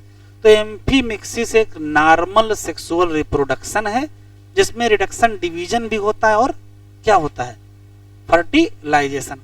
जब कभी इस प्रकार से रिप्रोडक्शन कराया जाए कि या तो सेक्स रिडक्शन डिवीजन ना हो और या तो फर्टिलाइजेशन ना हो, तो अगर रिडक्शन डिवीजन और फर्टिलाइजेशन आप स्किप कर रहे हैं तो फिर उसको क्या कहेंगे? एपोमिक्सिस। एपो का मतलब होता है के बिना, एपो का मतलब होता है के बिना, और मिक्सिक्स का मतलब मिक्सिंग। तो जब गैमीट का फ्यूजन ना हो लेकिन एम्ब्रायो बना लो, सीड बना लो, अगर ऐसा कुछ करोगे तो उसी को हम कहेंगे क्या? एपोमिक्सिस। याद क्या रखना है? एपोमिक्सिस एक प्रकार का एसेक्सुअल रिप्रोडक्शन है जो कॉपी कर रहा है किसकी? सेक्सुअल रिप्रोडक्शन के। दूसरा सवाल। तीसरा, एपोमिक्सिस है क्या? तो लाइन अब रटेंगे, सीड फॉर्मेशन विदाउट फर्टिलाइजेशन। अब सीड फॉर्मेशन विदाउट फर्टिलाइजेशन करेंगे कैसे, तो भी आगे हम देख लेंगे। इसी से मिलते जुलते 2 शब्द हैं, एक है पार्थिनोजेनेसिस, एक है पार्थिनोकार्पी। पार्थिनोजेनेसिस अगर क्वेश्चन कहेगा तो कहेंगे एम्ब्रायो फॉर्मेशन विदाउट फर्टिलाइजेशन, और पार्थिनोकार्पी क्या है? तो फ्रूट फॉर्मेशन विदाउट फर्टिलाइजेशन। तो 3 रटने वाले शब्द। अगर सीड बनाओ बिना फर्टिलाइजेशन के तो एपोमिक्सिस, अगर फ्रूट बनाओ बिना फर्टिलाइजेशन के पार्थिनोकार्पी, और अगर एम्ब्रायो बनाओ बिना फर्टिलाइजेशन के तो पार्थिनोजेनेसिस। पॉली एम्ब्रायोनी क्या है? तो पॉली का मतलब होता है एक से ज्यादा और एम्ब्रायोनी का मतलब होता है एम्ब्रायो। तो अगर सीड में, भाई नियम क्या है जरा ध्यान सुनिएगा, नियम यह है कि एक ओव्यूल में एक ही एम्ब्रायो सैक तो होता है कि ज्यादा होते हैं? एक ओव्यूल में एक एम्ब्रायो सैक। तो अगर एम्ब्रायो सैक एक है तो एग सेल भी एक ही होगी, तो जाइगोट भी एक ही बनेगा, तो एम्ब्रायो भी एक ही बनेगा। तो एक ओव्यूल में एक एम्ब्रायो बनना चाहिए, मतलब एक सीड में एक एम्ब्रायो होना चाहिए, लेकिन एक सीड में एक से ज्यादा एम्ब्रायो हो गए। अभी एक से ज्यादा कहां से आ गए? तो भाई ओव्यूल के अंदर एक से ज्यादा एम्ब्रायो चाहे जहां से आए, जैसे देखो कहां से आएंगे, या तो न्यूसेलस की सेल से बना लो, या तो न्यूसेलस की सेल से बना लो, या तो एंटीपोडल सेल से बना लो, या तो सिनर्जिड सेल से बना लो, कहीं से बना लो। अगर एक से ज्यादा है तो कहीं और से ही बने होंगे। तो जब कभी एक से ज्यादा एम्ब्रायो मिलेगा तो उसी का नाम क्या होगा? पॉली एम्ब्रायोनी। कहां से लाओगे? कहां से लाओगे? तो एनसीईआरटी में दिया है, ध्यान से सुनिएगा, फर्टिलाइजेशन के बाद जो जाइगोट है वो तो एम्ब्रायो में कन्वर्ट होगा, एक एम्ब्रायो बनेगा, इसमें कोई शक नहीं। लेकिन फर्टिलाइजेशन के बाद न्यूसेलस को तो डीजनरेट हो जाना चाहिए, लेकिन नहीं, न्यूसेलस की सेल 2n होती है ना, उन्होंने कहा हम डिवीजन करेंगे और हम जाइगोट बनाएंगे, इम्ब्रायो बनाएंगे। तो अगर न्यूसेलस से इम्ब्रायो बनने लगा तो मान लेते दो न्यूसेलस की सेल डिवाइड करके दो इम्ब्रायो बना ली, एक पहले से मौजूद है, कितने हो गए, 3 हो गए। तो न्यूसेलस की सेल कभी कभार डिवाइड करके इम्ब्रायो बना लेती हैं, तो एक से ज्यादा इम्ब्रायो नहीं हो जाएगा, एक से ज्यादा हो जाएगा तो क्या कहोगे, पॉली इम्ब्रायोनी। ये सब कहाँ देखने को मिलता है, एनसीईआरटी में 2 सब एग्जाम्पल लिखे हैं, ध्यान से सुनिएगा। एस्टेरेसी फैमिली, ये एस्टेरेसी फैमिली कौन सी है, ये कंपोजिटिव फैमिली है जिसमें सनफ्लावर आता है। तो एस्टेरेसी फैमिली और किसमें, ग्रासेज में हमको क्या देखने को मिलेगा, एपोमिक्सिस देखने को मिलेगा। मतलब बिना फर्टिलाइजेशन के क्या बना लोगे, सीड बना लोगे। पॉली इम्ब्रायोनी कहाँ मिलेगी, तो फिर एनसीईआरटी में जाओगे, 2 एग्जाम्पल दिए हैं, एक दिया है सिट्रस, एक दिया है मैंगो। तो सिट्रस और मैंगो में क्या देखने को मिलेगा, पॉली इम्ब्रायोनी। जितना कहानी सुनाए हैं हम एक सिस्टम में लिखेंगे, आप उसी क्रम में लिखेंगे, बीच में फिर हम बताएंगे कुछ बातें, तो लिखते चलें। एम्फीमिक्सिस ये क्या है, तो कहोगे नॉर्मल सेक्सुअल रिप्रोडक्शन।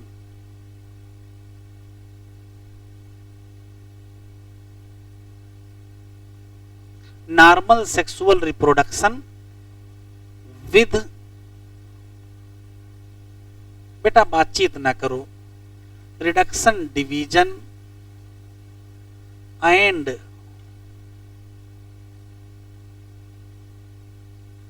फर्टिलाइजेशन। तो दूसरा शब्द है एपोमिक्सिस, क्या है,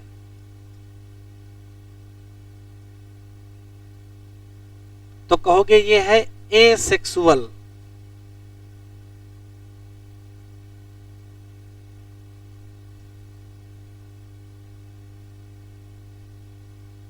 ये है एसेक्सुअल रिप्रोडक्शन, लेकिन ये नकल कर रहा है किसकी, सेक्सुअल रिप्रोडक्शन के। मिमिक, मिमिक मतलब मिमिक्री करना, मिमिक सेक्सुअल रिप्रोडक्शन। और कैसे नकल कर रहा है, तो यहीं लिख देंगे, ये क्या है, सीड फॉर्मेशन विदाउट क्या, fertilisation. Seed formation without fertilisation. और एग्जाम्पल किसका है, तो इसका एग्जाम्पल है मेंबर ऑफ एस्टेरेसी एंड क्या, एंड ग्रासेज। अब कैसे हो जाएगा, तो कहोगे मेनी वे ऑफ एपोमिक्सिस। एक इसका एग्जाम्पल दिया है, जैसे मान लेते हैं कि मेगास्पोर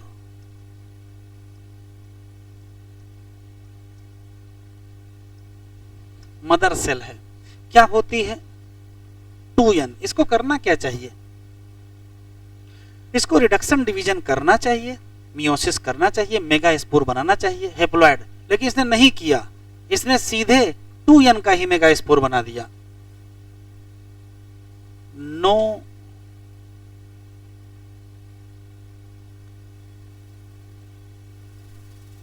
अब अगर रिडक्शन डिवीजन नहीं होगा तो बताओ जो एक सेल बनेगी वो हेप्लॉइड बनेगी कि डिप्लॉइड, तो डिप्लॉइड बन जाएगी। तो रिजल्ट में क्या होगा, डिप्लॉइड एग सेल। और डिप्लॉइड एग सेल से फर्टिलाइजेशन कराने की आवश्यकता है ही नहीं, सीधे क्या बना लो, इम्ब्रायो बना लो।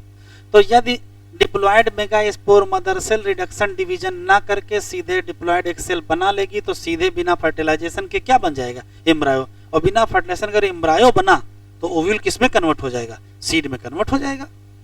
तो बिना फर्टिलाइजेशन के ओव्यूल सीड में कन्वर्ट हो गया, ऐसा हो गया। तो एपोमिक्सिस के बहुत सारे तरीके हैं, एक तरीका सामने दिखाया गया है। आगे बढ़े, यहां तक लिख लिया। तो एपोमिक्सिस क्या है?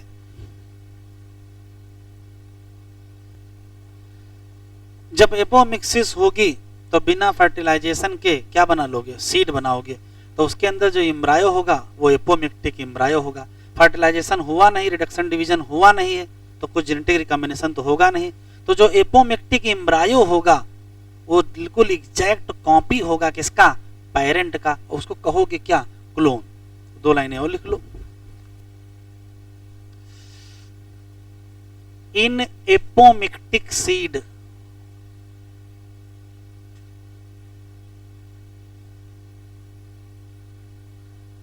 जो इम्ब्रायो होगा उसे क्या कहोगे?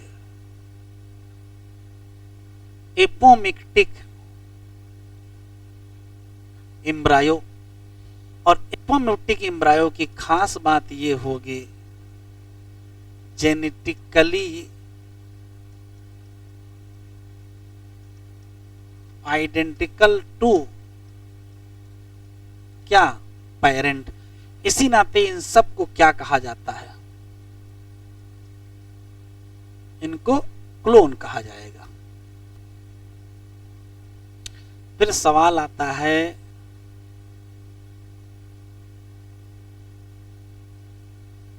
ये पॉली एम्ब्रायोनी क्या है? तो अभी बताए हैं क्या? Presence of more than one embryo in seed। अब भैया एक से ज्यादा एम्ब्रायो आएगा कहां से? तो भी मैंने समझाया, एक तो सामान्य रास्ते से आएगा।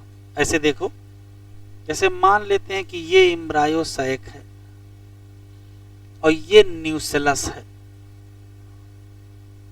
अब रुक जाओ, लिखो नहीं।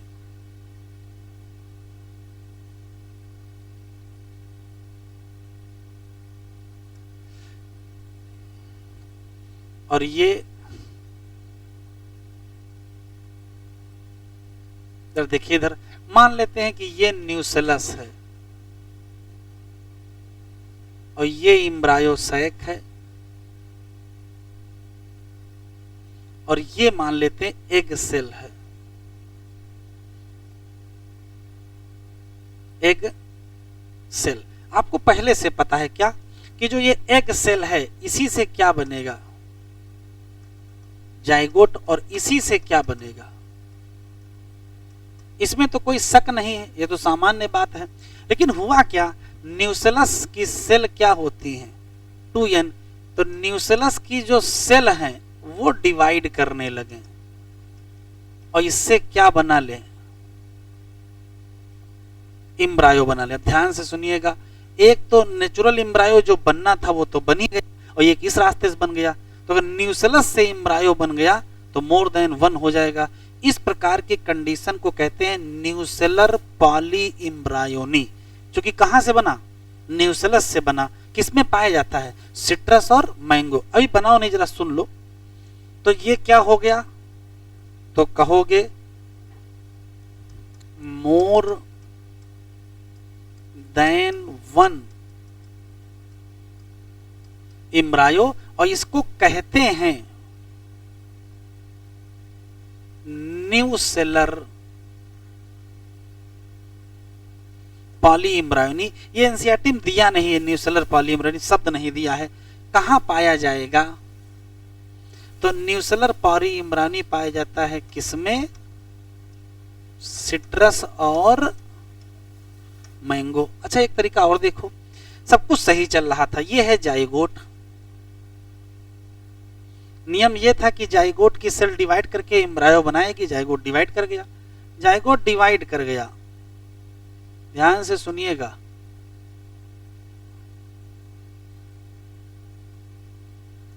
इसने 2 सेल बना लिया और ये जो सेल है ये अलग एम्ब्रायो बना रही है, और ये जो सेल है अलग इम्ब्रायो। अब भी तो मोर देन वन इम्ब्रायो हो गए, इसमें इसमें अंतर बता दो बस।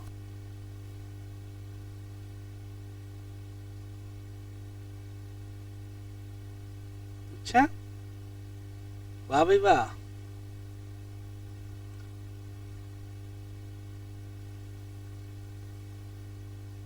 ध्यान से सुने भैया, ये 2n था, ये n था, लेकिन ये तो 2n बना होगा, ये तो सामान्य फर्टिलाइजेशन से बनता है ना, तो ये भी तो 2n होगा, पोलैरिटी का कोई इशू नहीं होगा। लेकिन फर्क ये होगा कि ये वास्तव में उससे बने हैं, क्रॉसिंग ओवर के बाद फर्टिलाइजेशन वाले चेन से बने हैं, तो यहाँ जेनेटिक रिकॉम्बिनेशन आया होगा, लेकिन यहाँ जेनेटिक रिकॉम्बिनेशन नहीं आया होगा। इस प्रकार के पॉली इम्ब्रायोनी को कहोगे क्या? ये भी तो पॉली इम्ब्रायोनी है, नहीं है? ये भी पॉली इम्ब्रायोनी है, इसे कहते हैं क्लीवेज पॉली इम्ब्रायोनी। क्या अंतर मिला? एक क्लीवेज पॉली इम्ब्रायोनी, एक न्यूसेलर पॉली इम्ब्रायोनी। हमें सिर्फ एग्जाम्पल याद रखना है, तो इसके एग्जाम्पल याद रखिएगा। Cycas, pinus, nymphaea. तो साइकस, पाइनस, निम्फिया में कौन सी होती है? Cleavage polyembryony. Conclusive line ध्यान से सुने, यदि इम्ब्रायो बनाया जाए other than egg cell, egg cell के अलावा कहीं और से इम्ब्रायो बना लिए, तो उसको कहते हैं एडवेंटिव पॉली इम्ब्रायोनी। और एडवेंटिव पॉली इम्ब्रायोनी दो टाइप की होती है, एक कौन सी? न्यूसेलर पॉली इम्ब्रायोनी, और एक कौन सी? क्लीवेज। तो इम्ब्रायो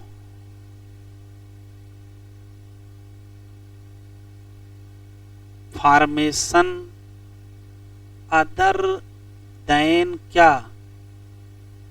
एग सेल, इसको कहते हैं एडवेंटिव पॉली इम्ब्रायोनी। और ये दो टाइप की होती है, एक कौन सी? न्यूसेलर पॉली इम्ब्रायोनी, और एक कौन सी? Cleavage poly इम्ब्रायोनी। अब लिखो,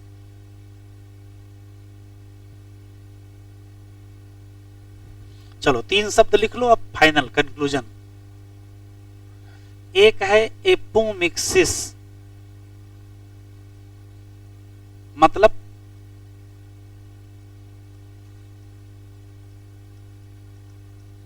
seed formation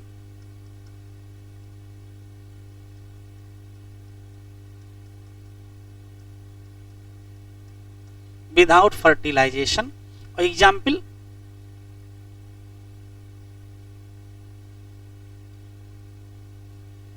Asteraceae and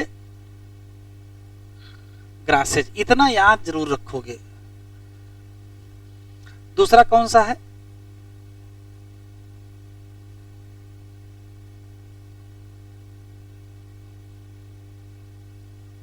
parthenogenesis. Example क्या लिखना है? Embryo formation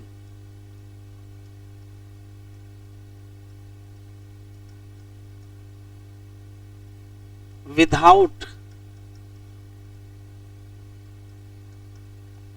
fertilisation. और तीसरा कौन सा है बेटा?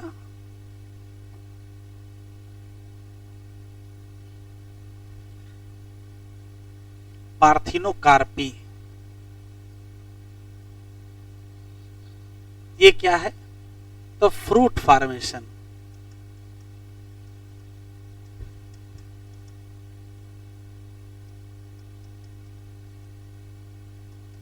विदाउट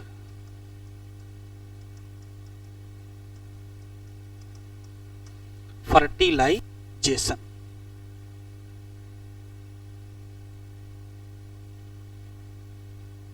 हेडिंग ला लीजिए, use of apomixis, use of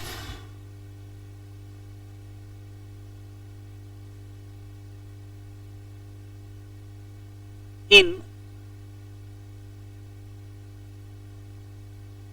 hybrid seed industry।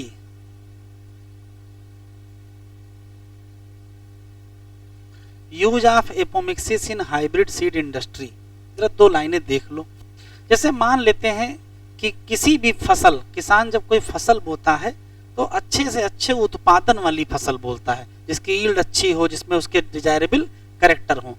तो वो क्या करता है, वो मार्केट से सीड खरीद के लाता है। तो सीड आता कहाँ से वो देखो जरा। जैसे मान लेते हैं कि ये कोई पर्टिकुलर प्लांट है ए, इसका क्रॉस करा दिया गया इस किसी दूसरे पर्टिकुलर प्लांट से बी, और इन दोनों के क्रॉस से एक हाइब्रिड प्लांट बनाया गया।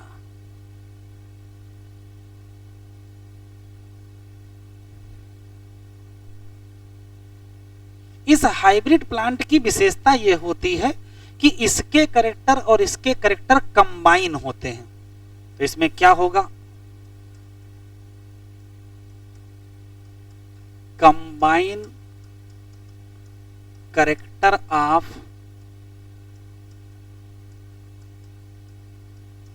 Both plant. एग्जाम्पल जैसे समझो, मान लेते हैं कि प्लांट ए में कैरेक्टर है बीमारियों से लड़ने की, जल्दी इसमें रोग नहीं लगता है, और प्लांट बी में कैरेक्टर है कि इसका उत्पादन बहुत है लेकिन रोग बहुत लगता है। ध्यान से सुनिएगा, प्लांट ए है जिसमें उत्पादन अच्छा नहीं है लेकिन रोग नहीं लगता है, और प्लांट बी में उत्पादन तो अच्छा है लेकिन रोग बहुत लगता है।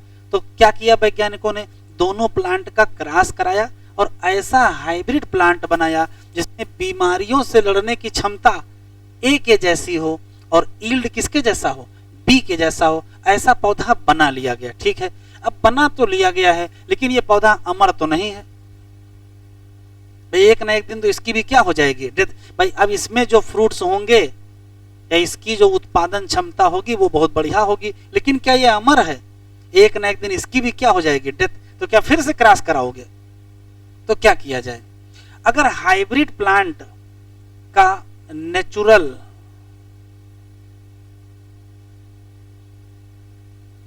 सेक्सुअल रिप्रोडक्शन होने दें,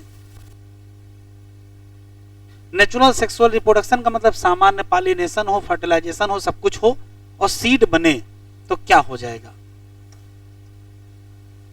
सीड बने और उससे प्लांट बने, तो बताओ होगा क्या।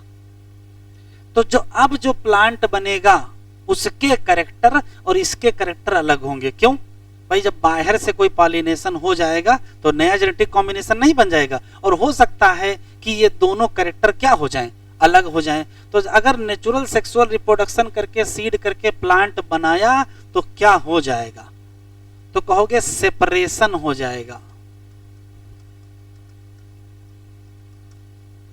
Of character. तो ये बताओ फिर इसका हल क्या है। किसान बेचारा फिर अगले साल मार्केट में जाए और सीड लेके आए, फिर से बोए, हर साल यही करता रहे। इसका हल देखो क्या निकाला गया है।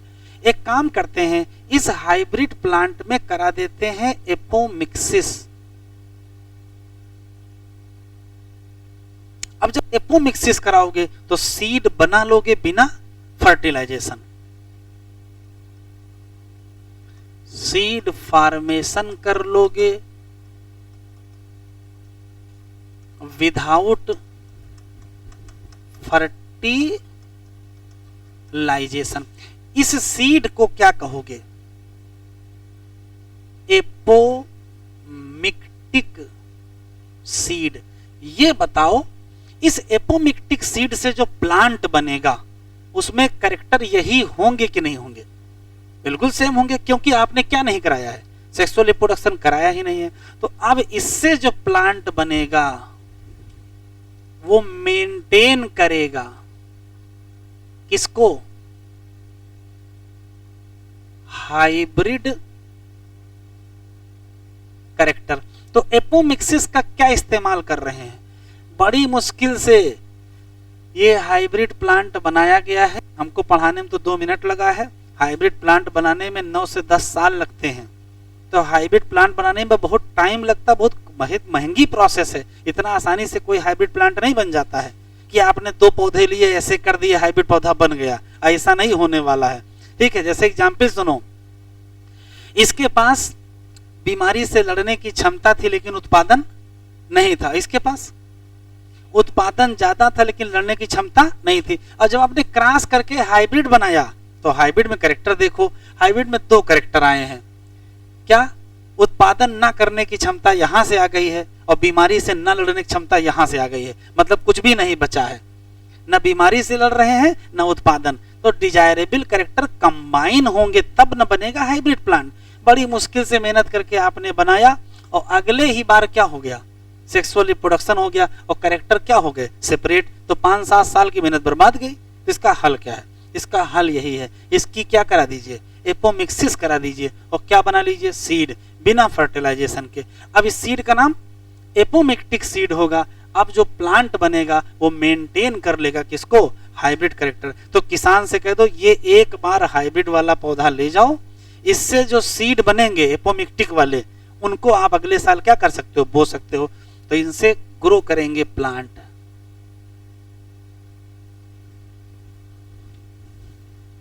इससे ग्रो कराएंगे प्लांट इन नेक्स्ट सीजन। बस इतना लिख लीजिए, कंप्लीट।